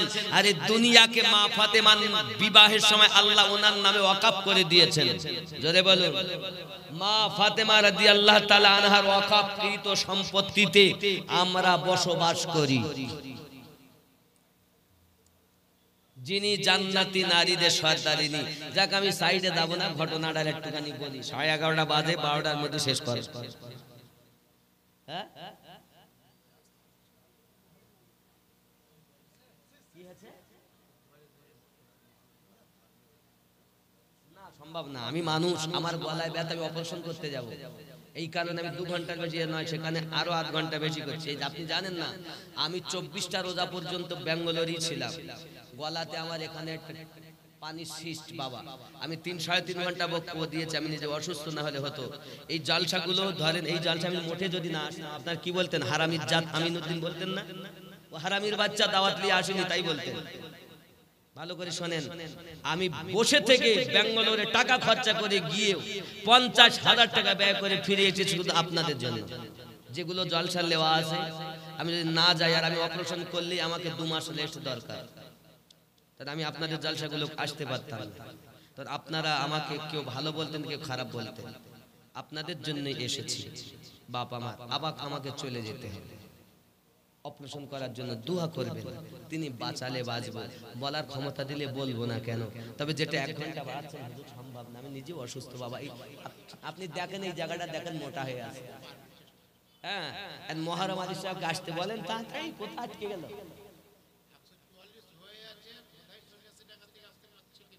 একটু চেষ্টায় থাকেন বাবা। 144 তো জারি হবেই, যা ভাব কে বলতো গানতে শুরু হয়েছে, কত কি হয় ভিতরে ঢুকলেই মরণ।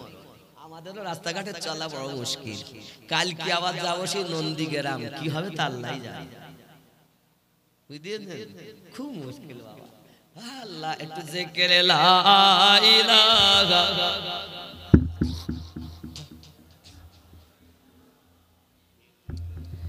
লা ইলাহা ইল্লাল্লাহ মুহাম্মাদুর রাসূলুল্লাহ। লা ইলাহা, একটু জোরে লা ইলাহা, সবাই মিলে বলেন লা ইলাহা, লা ইলাহা ইল্লাল্লাহ মুহাম্মাদুর সাল্লাল্লাহু আলাইহি ওয়াসাল্লাম।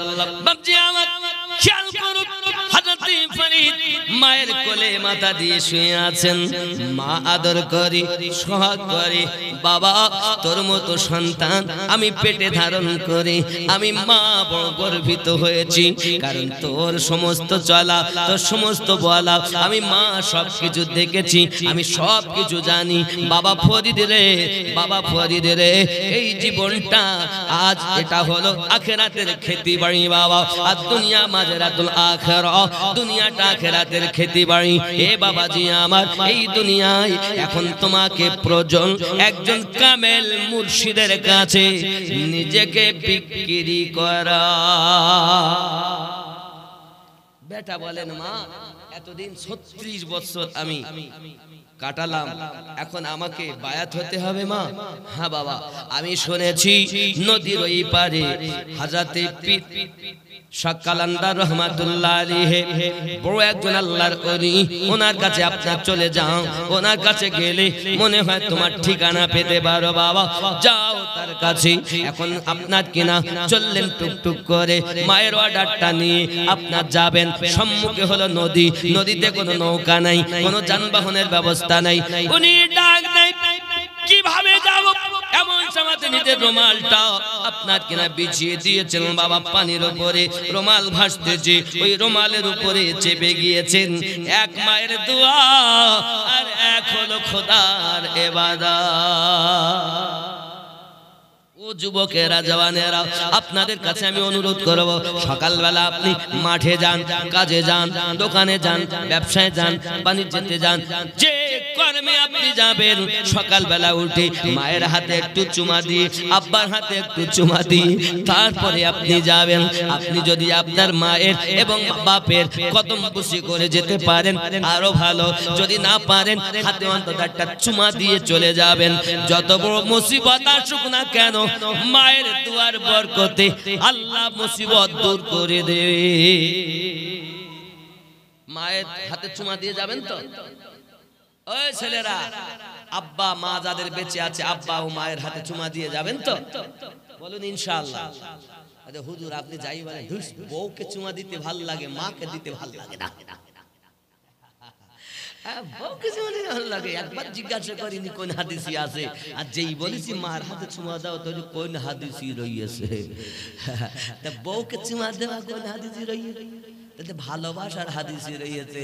ওটা যদি ভালোবাসার হাদিসে থাকে তো এটা খুঁজে পাচ্ছ না।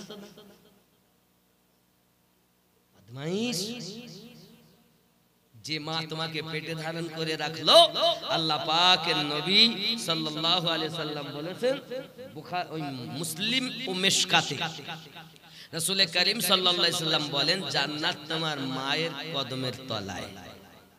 জোরে বলুন। যাই হোক বাপ, তাহলে আব্বা মারাই মায়ের দিকে গেলে আবার সময় নষ্ট হয়, মায়ের কথা আর বলছি না। তাহলে আব্বা মায়ের হাতে চুমা দিয়ে যাবেন তো ইনশাআল্লাহ। যাদের মা বাপ বেঁচে নাই তারা কবরের কাছে কবর জিয়ারত করে তাই যাবে। ফজরের নামাজ পড়বেন, মায়ের কবর আব্বার কবর জিয়ারত করবেন। আল্লাহর বান্দা নামাজও পড়ে না, এক আধ সপ্তাহ কি মাসকে মাস হয়ে গেছে মা বাপের কবর জিয়ারত করে না। আছে না নাই? পেটে ধারণ করেছে, বাপ মা চলে গেছে আর নাই, কিন্তু সংসার নিয়ে এত ব্যস্ত বাপ মায়ের কবরের কাছে যাওয়ার সময়। যুবক দোয়া করি আল্লাহ আপনাদের হেফাজত করুক, আব্বা মায়ের কবরের কাছে যাবে। যাদের বেঁচে আছে তারা আব্বা মাকে সন্তুষ্ট রাখবেন, তাদের হাতে চুমা দিবেন, কারণ আল্লাহ কোরআন শরীফে বলেছেন, ওয়াতানহারহুমা, তোমার আব্বা মা যেন উহু আওয়াজ না বার করে। যাই হোক, হযরত ফরিদ পানির উপরে রুমাল বিছিয়ে ভেসে চলে যাচ্ছেন। বাবা হযরত শাহ আলী কালান্দার ওই পার থেকে দেখতেছেন, আহা এ কেমন আল্লাহর বান্দা রুমালের উপরে ভেসে আসতেছে। বুয়ালি কালান্দার ওখান থেকে বলেন, আল্লাহ ये जो विशाल ব্যাপার পানির উপর দিয়ে ভেসে ভেসে আসে, আল্লাহ ও যেন পাখার মতো নদীর মাঝখানে ঘোরে। আল্লাহ ওয়ালার কথা আল্লাহ কবুল করে নিয়েছে। শেখ ফরিদ সমুদ্রের মাঝে পাখার মতো ঘুরছে। শেখ ফরিদ বলে, আল্লাহ আমার আব্বা নাই, আমি মায়ের দুয়ার বরকতে এসেছি, আল্লাহ আমাকে এই বিপদে নদীর মাঝে যে ফেলেছে, আল্লাহ তার মাথায় যেন দুটো শিং গজিয়ে যায়। আল্লাহ ও দুয়াটাও কবুল করে নিয়েছে। এখন হযরত শেখ ফরিদ টুক টুক টুক টুক করে নদীর কিনারা পার একদম কিনারে চলে গেছে, পার হয়ে গেছেন। গিয়ে দেখতে শাহ আলী কালান্দার রহমাতুল্লাহ মাথায় দুটো গরুর মতো শিং। এখন উঠে বেঁচে, বাবা ফরিদ আমারে মাফ করে দাও বাপ। না হুজুর আমি এসেছি একটু মুরিদ হব বলে মায়ের দোয়া নিয়ে এসেছি। মা বলেছেন সাবু আলী কালান্দার, আমি তো চিনি না, আমি সেই সাবু আলী কালান্দার। হে বাবা ফরিদ, তোর মাল আমার কাছে নাই আব্বা, তোর মাল আছে ওই কুতুবউদ্দিন বখতিয়ার কাকি রহমাতুল্লাহ আলীর কাছে, তোর আধ্যাত্মিক মাল জমা করা আছে। জোরে বলে হুজুর আমি তো ওনাকে চিনি না, তাহলে আমার জন্য আগে তুই দোয়া কর যাতে আমার সিং ভালো হয়ে যায়, তাহলে আমি তোকে পরিচয় সব দিয়ে দেবো। জোরে বলে প্রেমের খেলা বাবা, প্রেমের খেলা, প্রেমের বাধা। ওলি আল্লাহ দরবারে ওলি আল্লাহর কথা বলি। হযরতে শাহ আবু আলী কালান্দার রহমাতুল্লাহ আলী আবার আল্লাহর কাছে দোয়া, আল্লাহ আমি যে দোয়াটা করেছিলাম আল্লাহ আমি ওনাকে মাফ করে দিয়েছি, আল্লাহ তুমি ওনার শিক্ষা ভালো করে দাও, আল্লাহ যেমন ছিল পুনরায় তেমন করে দাও। আল্লাহ পাক দোয়াটা কবুল করে নিয়েছেন। শাহ আবু আলী কালান্দার রহমাতুল্লাহ আলীর শিং দুটো ভালো হয়ে গেছে। জোরে বলে এবার বলছেন বাবা তাহলে আমি কোন ধার দিয়ে যাব, কিভাবে যাব? উনি বললেন দেখো বাবা, উনি ওনার দরবার দিল্লি, খাজা মাইনুদ্দিন চিশতি আজমিরি রহমাতুল্লাহ আলাইহির খলিফা, কি নাম? কুতুবউদ্দিন বখতিয়ার কাকি রহমাতুল্লাহ আলাইহি। জোরে বলে বাবা তুমি ওনার কাছে যাও, যাওয়ার পরে ওখানে যাইয়া তুমি বায়াত হবে। দেখুন মাওলানা রুমি, জালালউদ্দিন রুমি লিখেছেন, हर के ख्वाहत हम सीने बा खुदा इंसिनत दर हुजूर আউলিয়া। এই জীবনে খোদার শানে কেউ যদি মিশতে চাও, ওলি আল্লাহ ফকির দরবেশ আউলিয়াদের সঙ্গ না। জোরে বলুন, আরো জোরে বলুন সুবহানাল্লাহ। হে বাবাজি আমার, হযরতে কুতুবউদ্দিন বখতিয়ার কাকির ঠিকানা উনি দিলেন। কুতুবউদ্দিন বখতিয়ার কাকি হুজুরের ঠিকানা নেওয়ার পর উনি আপনার টুকটুক করে যাচ্ছেন। জোরে বলুন সুবহানাল্লাহ। একজন নবী আসিলেন গো সোনার মদিনায়, একজন নবী আসিলেন গো সোনার, আমার সঙ্গে বলবেন একজন নবী আসিলেন গো সোনার মদিনায়, একজন নবী আসিলেন গো সোনার, আপনি আওয়াজ দিবেন না, সোনার মদিনা, এই কথাটা জোরে বলতে পারবেন না? একজন নবী আসিলেন গো সোনার না, একজন নবী আসিলেন গো সোনার, যার প্রেমেতে মজনু হলেন খোদে রব্বানা, একজন নবী আসিলেন গো সোনার মদিনায়, একজন নবী আসিলেন গো সোনার, যাহার আগমনের তরে কাবা ঝুঁকে সাজদা করে, যাহার আগমনের তরে কাবা ঝুঁকে সাজদা করে, যিনি আমার নূরের নবী, যিনি আমার নূরের নবী শাহে মদিনা, একজন নবী আসিলেন গো সোনার, একজন নবী আসিলেন গো সোনার মদিনা, একজন নবী যার প্রেমেতে মজনু হলেন খোদে রব্বানা, একজন নবী আসিলেন গো সোনার মদিনা। জোরে বলুন সুবহানাল্লাহ। কুতুবউদ্দিন বখতিয়ার কাকির ঠিকানা পেয়ে শেখ ফরিদ টুকটুক টুকটুক করে আপনার রওনা দিয়েছেন। আব্বাজি আমার সোনা মানিক এমনি করে আপনার দিল্লি সরজমিনে যখন উনি পৌঁছিয়েছেন, তখন হুজুর আমার ইবাদত করতেছেন, নামাজ পড়তেছেন, উনি পিছনে বসে থাকলেন। নামাজ পড়া হয়ে যাওয়ার পর উনি আপনার কিনা দাঁড়িয়ে গেছেন, কদম দুটি ধরে নিয়েছেন, হুজুর আমাকে আপনি মুরিদ করে নিন। জোরে কোন সুবহান। চাইয়া দেখেন এখান থেকে 36 বছর আগে মুলতানের জামে মসজিদে আমি কেতাব পড়তেছিলাম, যে হুজুর আমাকে বলেছিল বাবা এই কেতাব তোমার উপকার করেছে কি? আমি বললাম না। তাই উনি বলেছিলেন আমার সঙ্গে চলো উপকার পাবে। তাই সেই হুজুর দেখতেছি ইনি। জোরে বলে এখন কুতুবুদ্দিন বখতিয়ার কাকি বলেন, বাবা তোমাকে যখন আসতে বলিলাম তখন তুমি আসুনি, দেরি করে ফেলেছো, এখন আমি তোমাকে মুরিদ করতে পারবো না। হ্যাঁ, এখন আমি তোমার মুরিদ করতে পারবো না। না হুজুর, আমাকে মুরিদ করতেই হবে। হুজুর আপনি আমাকে ফিরাবেন না, আমি খুব কষ্ট করে এসেছি, হুজুর আপনি আমাকে মুরিদ করেন। এমন সময় উনি বলছেন, আমি মুরিদ তোমাকে করতে পারি, তবে আমার একটা শর্ত আছে। কি শর্ত হুজুর? তাতে শর্ত হলো এই যে আমাকে প্রতিদিন এশার নামাজের পর পানি গরম করে দিতে হবে। সেই পানি আমি উযু বানাবো, তাহাজ্জুদ নামাজে পড়ার জন্য উযু বানাবো। আর এই পানিটা তোমার একদিন না, দুদিন না, তোমাকে এই পানিটা দিতে হবে 7 বছর। কদিন? 7 বছর।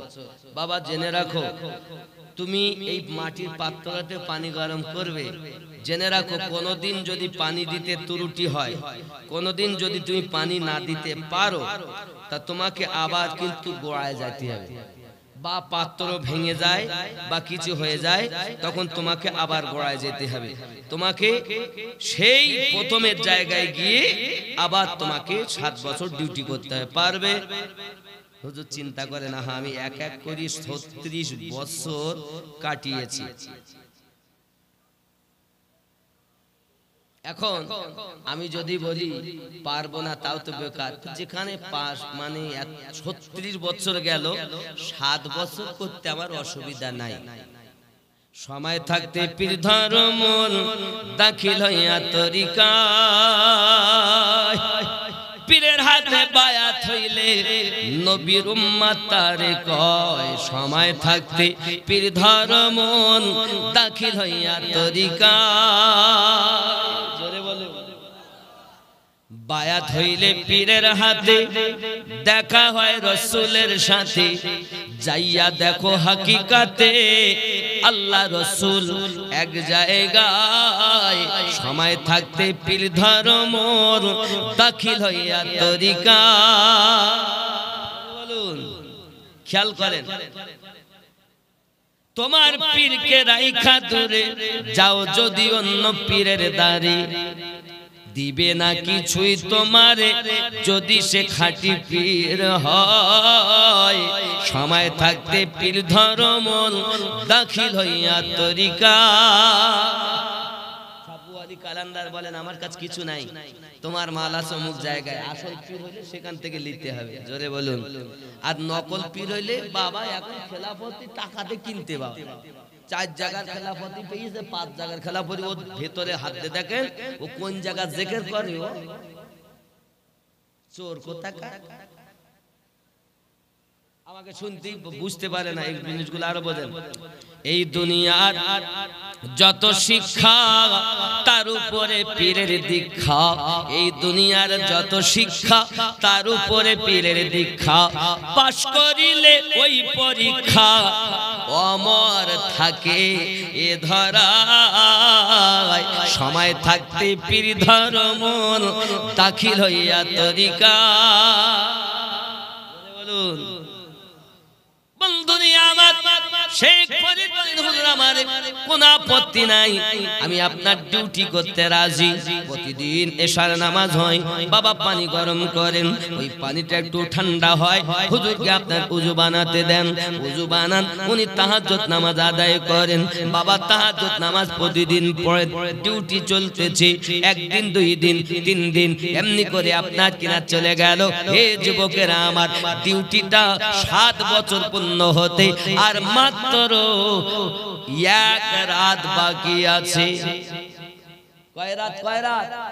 1 রাত। 1 রাত বাকি আছে।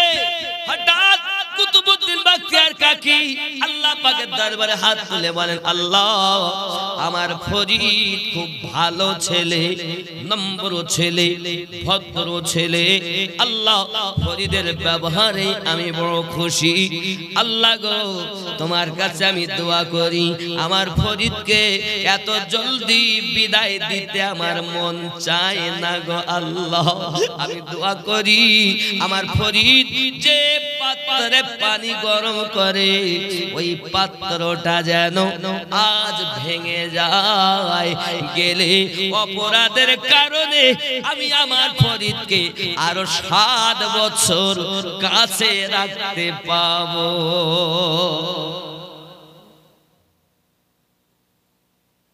কোন সময় কোন হালে থাকে দয়ালে, সালাম দিও না তারে সব সময়। বিশ্বাস ভক্তি থাকিলে মুক্তি, কে জানে কার ভাগ্যে হয়। মুর্শিদের দরবারে যাইয়া আদবে খা হইয়া অপেক্ষা করু তার হুকুমের আশায়। দিলে সে ইজাজত বসিও আদবের সাথ, রহমত আসিবে ওই জায়গায়। বিশ্বাস ভক্তি থাকিলে মুক্তি, কে জানে কার ভাগ্যে হয়। মুর্শিদের দরবার ভক্তের কাবা ঘর, রহমতের হাওয়া বইয়া যায়। বিশ্বাস ভক্তি থাকিলে মুক্তি, কে জানে কার ভাগ্যে হয়। মুর্শিদ যাহা বলে মুখে গাথিয়া রাখো বুকে, ওজন করে তোমায় কথায় কথায়। তুমি যে কেমন মুরিদ, তোমার পীর তোমাকে কথায় কথায় ওজন করে, তুমি তো বুঝো না। মুর্শিদ যাহা বলে মুখে গাথিয়া রাখো বুকে, ওজন করে তোমায় কথায় কথায়। এ কি পাগলায় বুঝবে কি? গাঁজাখোর যদি পীর হয় তাহলে গাঁজাটা নাই। মারেফাতে ইলমের দরজা আলী। আমার নবী বলেন, আনা দারুল হিকমা ওয়া আলিউন বাবুহা। আমি নবী মারেফাতের ঘর, আর ওই ঘরের দরজা আলী। এরে যিনি মারেফাতের দরজা, তিনি শরিয়াতের নামাজ পড়েন, এক ওয়াক্ত কাজা নাই। আর এ বেটা সেই আলী কারামাল্লাহু ওয়াজহুল কারীমের মানে মারেফাতের দাবিদার। একে নামাজ পড়তে বললে বলে আমরাও নামাজ পড়বো কেন? নামাজ মানে কায়েমি সালাত, দায়মি সালাত। তুমি জানো নামাজ মানে কি? চোর মারেফাত শিখাচ্ছ। শরিয়াতের নামাজ তার এক ওয়াক্ত কাজা হয়নি। এক ওয়াক্ত নামাজে সূর্য ডুবে গেছে বলে আল্লাহর কাছে দোয়া করে পুনরায় আমার নবী আলীকে আসরের নামাজ পড়ালেন। আর তুমি সেই নামাজ থেকে দূরে সরেছ। এই জন্য তো বলি শরিয়াত, তরিকত, মারেফাত, হাকিকাত 4 মিলে আল্লাহর ইবাদত। তুমি মারেফাতে চলে গেছো। অনেক সময় বলে দেখো শরিয়াত হইলো ওরা খাবে কারা? ও ছেলেপিলে মানুষ, ওরা কিছু বোঝে না। ছোট ছেলেপিলে কি খাবে? তা হচ্ছে মায়ের দুধ খাবে। আমরা মারেফাতে পৌঁছে গেছি, আমরা হালুয়া পোলাপ বিরিয়ানি খাবো। এই জন্য আমরা গাঁজা খাই, নামাজ পড়িনি। তোর মতো ভন্ডের জ্বালায় তো আমরা সুন্নি জামাত বদনাম হয়েছি। তোর মতো ভন্ডাদের জ্বালায় আল্লাহর ওলিরা বদনাম হয়েছে। সঠিক ফকিরে ভিক্ষা পায় না, আর চোরের আমদানি। এ ঠিক না? মানে চকচক করলেই শোনা হয় না, চকচক করলে শোনা হয় না। দেখুন এটা গিল্টের না অরিজিনাল সোনা। গিল্টের মাল চকচক করতে তো অরিজিনাল সোনা। ওখানে বসে থেকে নামাজও পড়ে না, কিচ্ছু পড়ে না, আর শুধু যারা মারেফাতে চলে গেছে গাঁজাখোর। গাঁজাখোর কখনো পীর হয় না, আর পীর কখনো গাঁজাখোর হয় না। শরিয়াত বাদ দিয়ে তরিকাত পাবা না। শরিয়াতের আইন মানতেই হবে। জোরে বলবে সুবহান। ওই এসেছে তরিকত শিখাতে। আব্বা আমার ভালো করে বলেন, এখন হাজরাতে নাকি বলেন হুজুর শরীয়ত বাদে তরিকত হবে? এই গাধা খদ্দের জ্বালায় আমরা শেষ। এই জন্য আমি আগেই বলেছি, এ ভূমণ্ড ভরেছে ভণ্ড পীরে রে, এ ভূমণ্ড ভরেছে ভণ্ড পীরে। ভূমণ্ড ভরি গেছে ভণ্ড পীরের জ্বালায় দেশ শেষ। এ ভূমণ্ড ভরেছে ভণ্ড পীরে রে, ভূমণ্ড ভরেছে ভণ্ড পীরে।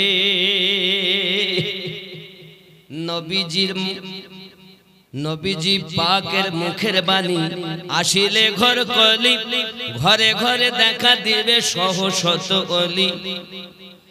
নবী পাকের মুখের বাণী গেল আপনার ফলে ধীরে ধীরে রে, ভূমণ্ড ভরেছে ভণ্ড পীরে রে, এ ভূমণ্ড ভরেছে ভণ্ড পীরে। ভণ্ড পীর নামাজ নাই, হাত কাটা জামা গায়ে দেয়, নামাজও পড়ে না আর রোজাও রাখে না, বলছে আমরা মারেফাতে নামাজ পড়ি। চোর, একটা আল্লাহর ওলি হয়ে দেখা। মারেফাত শিখাচ্ছ? আলী থেকে এসে, নবী থেকে মারেফাত এসে, নবী নিজেই বলেছেন আনা দারুল হিকমা ও আলীউন বাবুহা, আমি মারেফাতের ঘর, আলী তার দরওয়াজা। যাই হোক, চলুন না গিয়ে যে কথা বলছিলাম, জোরে বলুন সুবহানাল্লাহ। আমি বদমাইশদের আঘাত করি, আমি এখানে একটা দলিল না দিলে ওরা রাগ করে।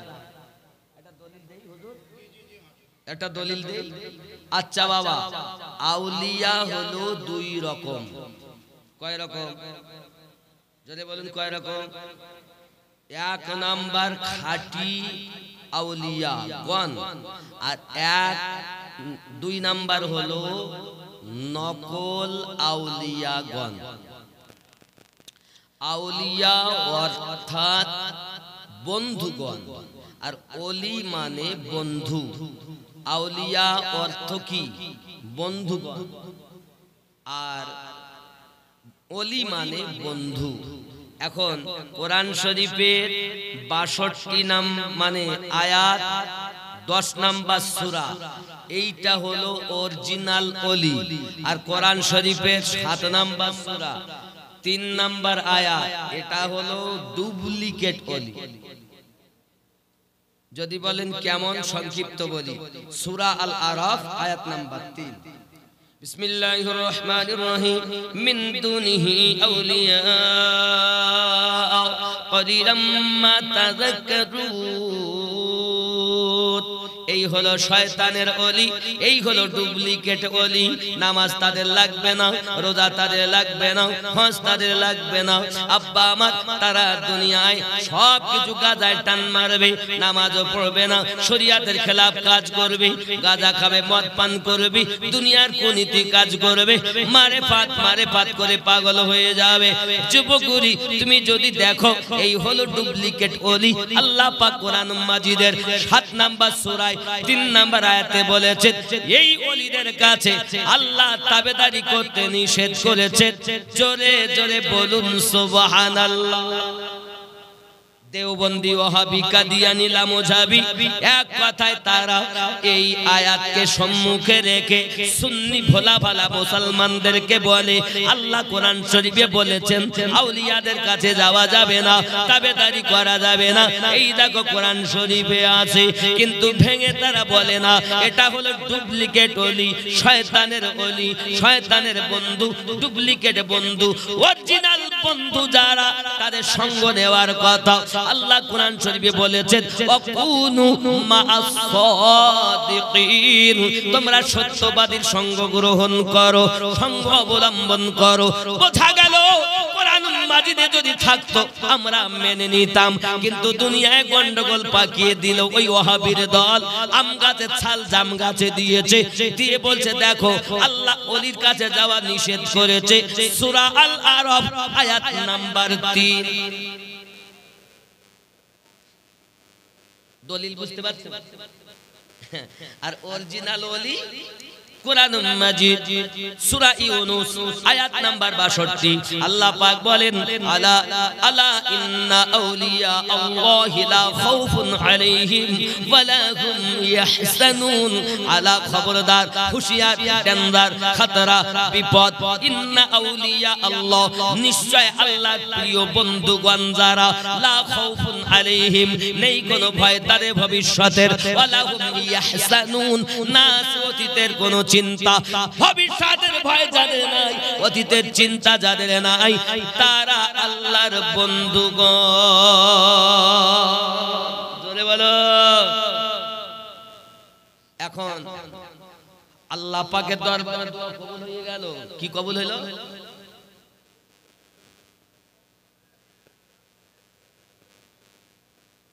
আসসালামু আলাইকুম ওয়ালাইকুম আসসালাম ওয়া রাহমাতুল্লাহ আবার একটু ভালো করে আসসালামু আলাইকুম শব্দটা ভালো করে লিখবেন আপনার লেখা খুব সুন্দর তবে একটু স্পষ্ট করতে হবে নামাজ হইল না রে তো নামাজের নিলি না খবর এইটা বলতে হবে তো বলতে বলে তো এই যে বলেন নামাজ ধরলাম নামাজ হবে না কেন এই কোনো কথা হইলো কোনো কথা হইলো বলবেন নামাজ পড়তে তো হবে না কেন কেন হবে না তা শুনেন নামাজ হইল না রে তোর নামাজের নিলি না খবর মন তুই ধরলি নামাজ পড়লি নামাজ সারা জীবন ভর নামাজ হইল না রে তোর নামাজের নিলি না খবর মসজিদেতে আযান দিলে সবার আগে যাও মসজিদ থেকে বাইরে এসে সুদের টাকা খাও নামাজ হইল না রে তোর নামাজে নিলি না খবর মন তুই ধরলি নামাজ পড়লি নামাজ সারা জীবন ভর নামাজ হইল না রে তোর জোরে বল না সুবহানাল্লাহ আর জোরে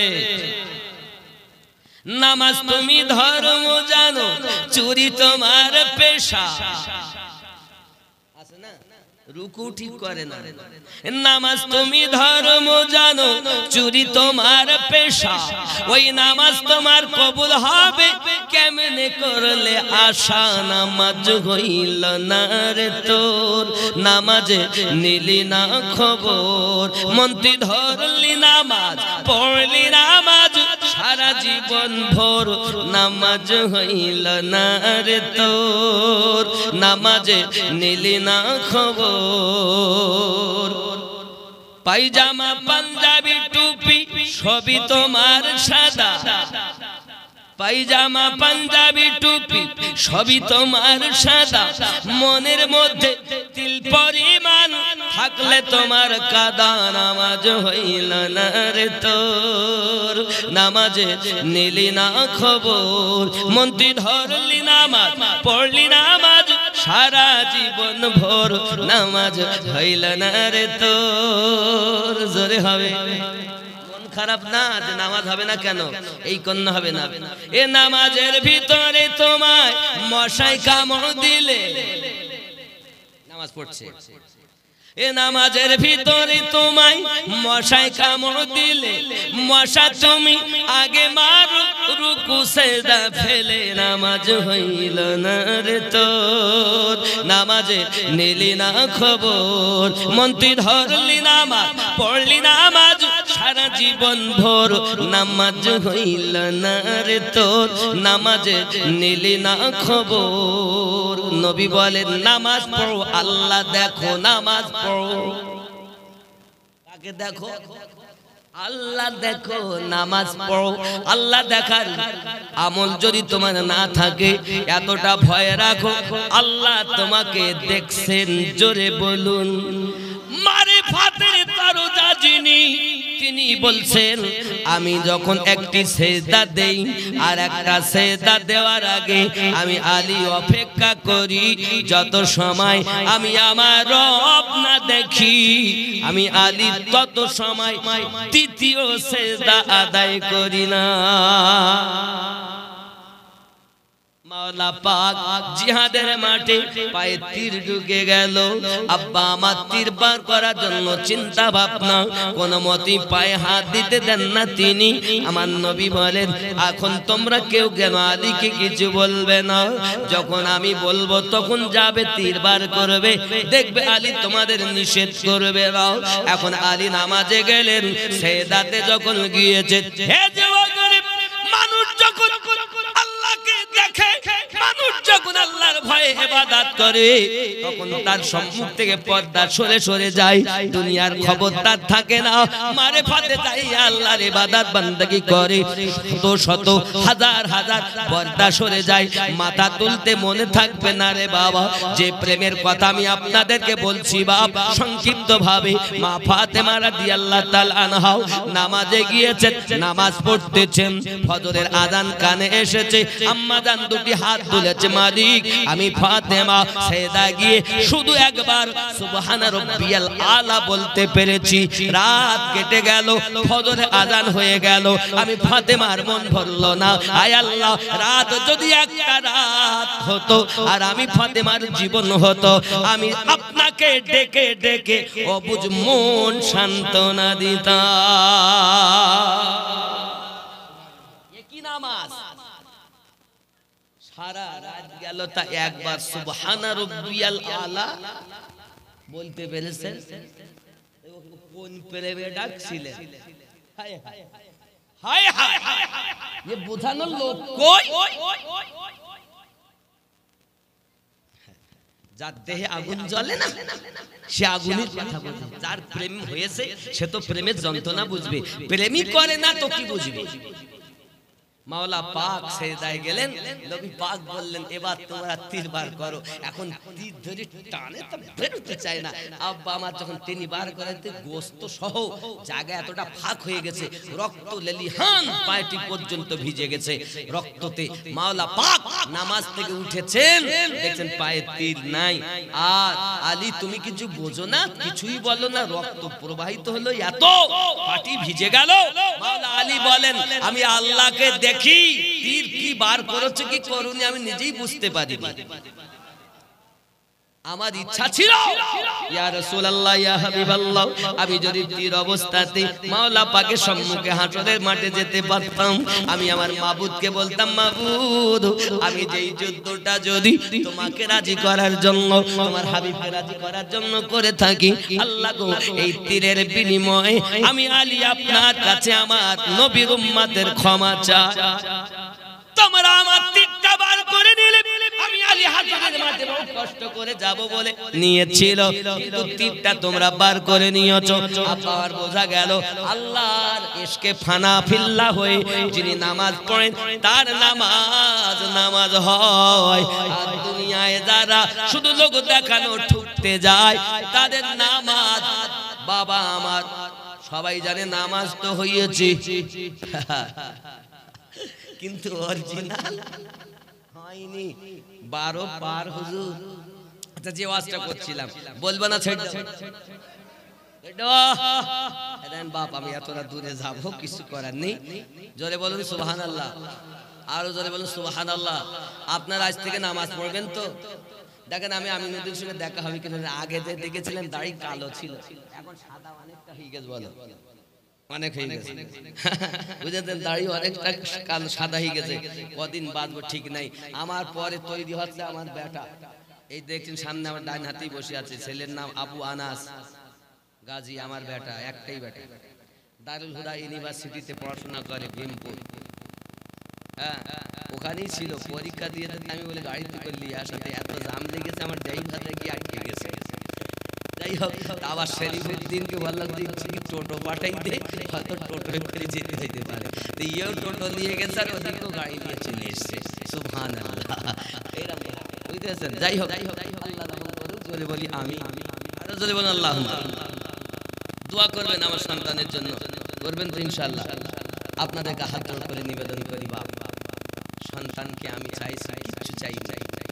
আমি আমার রাসূলের রওজার কাছে গিয়ে বলেছি, খানার কাবা গেলাম ধরে বলেছি, আল্লাহ কিছু করো আর না করো আমার সন্তানকে আশিকে রাসূল করো, আশিকে রাসূল করো। আমার কোনো পাওনা নাই, খালি একটাই কামনা, নবীর আশিক তৈরি করো। আপনারা দোয়া করবেন সন্তানের জন্য। এখন 7 বছর পূর্ণ হতে 1 রাত বাকি, আল্লাহর দরবারে দোয়া কবুল হয়ে গেল। মনে আছে না কি দোয়া?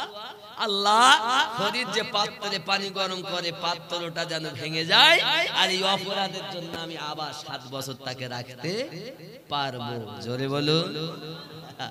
এখন হযরত ফরিদ রহমাতুল্লাহ আলাইহি শেষ রাত পানি গরম করার জন্য আপনার কিনা নিয়ে গেছে। এমন সময় পানি গরম হচ্ছে, নামাবেন এমন সময়তেই ফট ফট করে মাটির পাত্র ভেঙে গেছে। আর একটা পাত্র নিয়ে পানি গরম করে হুজুরকে দিয়েছেন। হুজুর উযু করে নামাজ পড়েছেন। সকালবেলা উঠে বলছে, ফরিদ। জি হুজুর। তাহলে আবার 7 বছর শুরু হয়ে গেল। হুজুর, আমার কোনো আপত্তি নাই।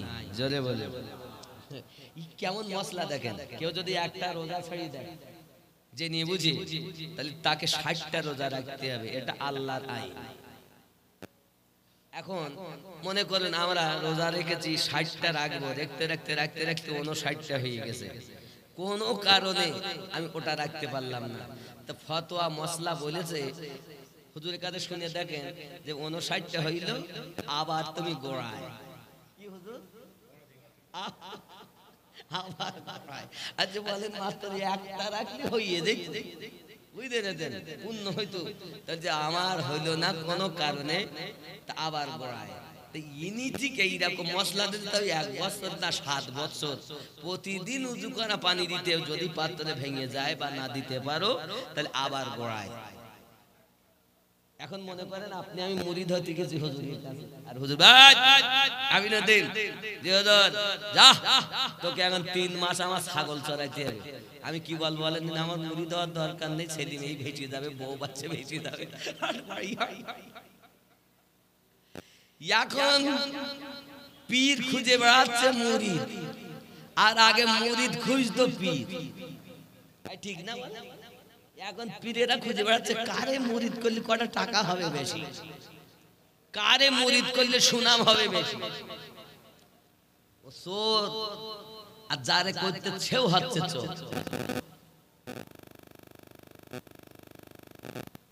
আগে মুরিদ হওয়ার জন্য কত তপস্যা করতে হতো, কত সাধনা করতে হতো, কত পরীক্ষা দিতে হতো।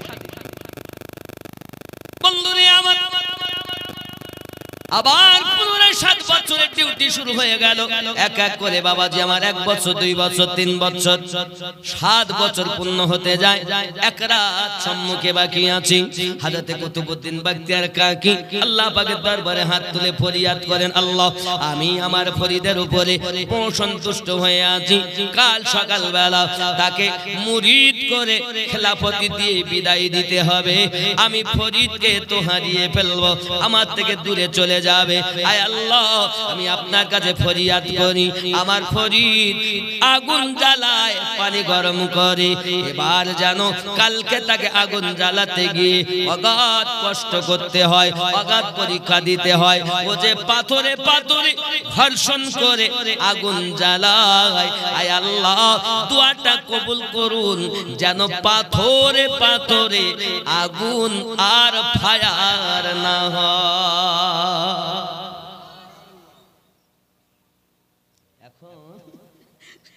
দুয়া তো কবুল। রাতের বেলায় এশার নামাজের পর ওজিফা করে, এখনকার মতো গ্যাস লাইট না, দেশ লাইট আগুন জ্বলে না, পাথরে ঘষি ঘষি আগুন ফায়ালে, তাই দিয়ে আগুন জ্বলে, তাই পানি গরম হয়, কম কষ্ট। আব্বা আমার এখন হুজুর করলেন কি, এসে পাথর ঘষাচ্ছে, আগুন আর হয় না। হবে কি করে?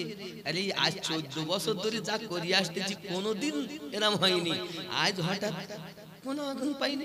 ও পাথর আবার পাথর ঘষে, আবার এই যে হবে কি করবে, বেশি বিপদে পড়ে গেলাম।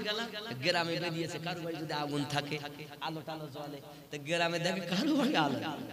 ফাঁকা ময়দানে গেছেন, ফাঁকা ময়দানে গিয়ে দেখ যদি কোথাও আলো জ্বলে, তো ফাঁকা মাঠ থেকে বোঝা যাবে। দেখবেন আপনি মাঠে টাটে যান, যদি কারো বাড়ি আলো জ্বলে, তো মাঠ থেকে বোঝা যাবে যে বাড়িতে। আর তখন তো ওই লন্ঠন ছোট সেই ল্যাম্প জ্বলতো, টিমটিমে, আপনার কি ওই ডিবিয়া বলে না যাই বলে, লন্ঠনের আলো বেশিরভাগ আগে পাওয়া যেত। যাই হোক, মানে এক কথায় আগুন। ফরিদ এ পারে তো পাচ্ছেন না, এখন তো শীতের রাত, আর নদীর ওই পারে আলো দেখা যাচ্ছে যে আলো জ্বলছে। ফরিদ চিন্তা করছেন, আল্লাহ এই শীত আর এই সম্মুখে নদী, এত কারেন্ট, তাতে এত পানির স্রোত, আমি কেমন করে পার হব? নৌকা নাই, কিছু নাই, কেমন করে যাব? কিন্তু আজ রাত না হলে তো আবার 7 বছর থাকতে মুশকিল, কি করি? এখন নদীর কিনারায় গিয়ে আল্লাহকে স্মরণ করে লাফ দিয়েছেন, বিসমিল্লাহ বলে লাফ দিয়েছেন। আল্লাহ পাক, আল্লাহ তাআলা পানির জীবকে বলেন, খবরদার তোরা আঘাত করবি না। ফরিদ আমাকে স্মরণ করেছে। ফরিদ হাতায় সাঁতরাতে যাচ্ছেন, এই যে মাঝ নদীতে গেছেন, তা হাত পা শিল হয়ে যাচ্ছে, আর চলতে পারছেন না। হঠাৎ দেখে সম্মুখে একটা মোটা কি যেন ভেসে আসছে। শেখ ফরিদের কাছে এলহাম হলো, এই ফরিদ ওইটাকে ধর। দেখেন ওটা কোনো কাঠকুটো লয়, ওটা একটা মৃত লাশ। ফরিদ ওইটা সাহারাতে কিনারায় গেলেন। কিনারায় যখন গিয়েছেন, তাড়াতাড়ি ভিজা কাপড়ে আপনার কেনা উঠেছেন, উঠে আপনার যাচ্ছেন। যেতে যেতে যেতে যেতে দরজার কিনারায় যাইয়া, বাড়ি থেকে আসেন মা, একটু দরজাটা খুলে আমার কথাটা শুনুন, একটু আমাকে আগুন ধার দিন, আমিও কষ্ট করে নদীর ওপার থেকে এসেছি। দেখে ঘরের ভিতর থেকে একজন মহিলা বাড়ি এসেছে। মহিলাটা দেখতে খুবই ভালো, কিন্তু বাবা ওই ঘরটা, ওই মহিলাটি হলো ব্যবসায়ী মহিলা, চরিত্রহীনা মহিলা। এলাকার ছেলেরা নিজের মনের আশা পূর্ণ করার জন্য টাকা দিয়ে দেহ ব্যবসা করে ওই মহিলা। হযরতে ফরিদ রাতের বেলায় যখন গিয়ে আওয়াজ দিয়েছেন, মহিলাটা বাইরে এসে কথা শুনে আর তাকিয়ে দেখে, এত সুন্দর ছেলে আমি তো জীবনে দেখিনি। যার চেহারা দেখতে সুন্দর, যার চোখ দুটো টানা টানা, ওই মহিলাটি বলে, আমি আগুন দিতে পারি, তবে আমার একটা শর্ত, আমার সঙ্গে তোমার মনের আশা পূর্ণ করতে হবে, আমার আশা মিটাতে হবে। আমি হলাম চরিত্রহীনা মহিলা, যদি তুমি করতে পারো, এই আশা মিটাতে পারো, তাহলে তোমাকে আগুন ধার দেওয়া হবে। শেখ ফরিদ হাত দুটো জড়ো করে বলে, আমাকে মাফ করবেন, আমাকে ক্ষমা করবেন, এ কথা বলতে নেই, মহান আল্লাহ পাক পাপ দিবেন, এ কথা বলতে নেই। আমি বড় কষ্ট করে এসেছি, আমি বড় মেহনত করে এসেছি, এই ব্যাপার আমার জীবনের ঘটনা, কিছুই শুনতে চাই না, বলো তুমি আমার আশা মিটাবে কিনা। বাবা, আল্লাহর পথে সব থেকে বড় শয়তান, আপনার পরীক্ষার জিনিস হলো শয়তান, আর এই শয়তান মহিলা রূপে এসে ধোঁকা দেবে। এখন যারা পীর বলে নিজেকে দাবি করে, আব্বা আমার একটু পীর কার, একটা মহিলাকে ঘরে ভরে দেখবেন, পীর দেখবেন ওই হুজুর খেজুর পাড়তে লাগবে। এ বাবা, কিন্তু যারা আল্লাহর ওলি হয়, প্রথম নাম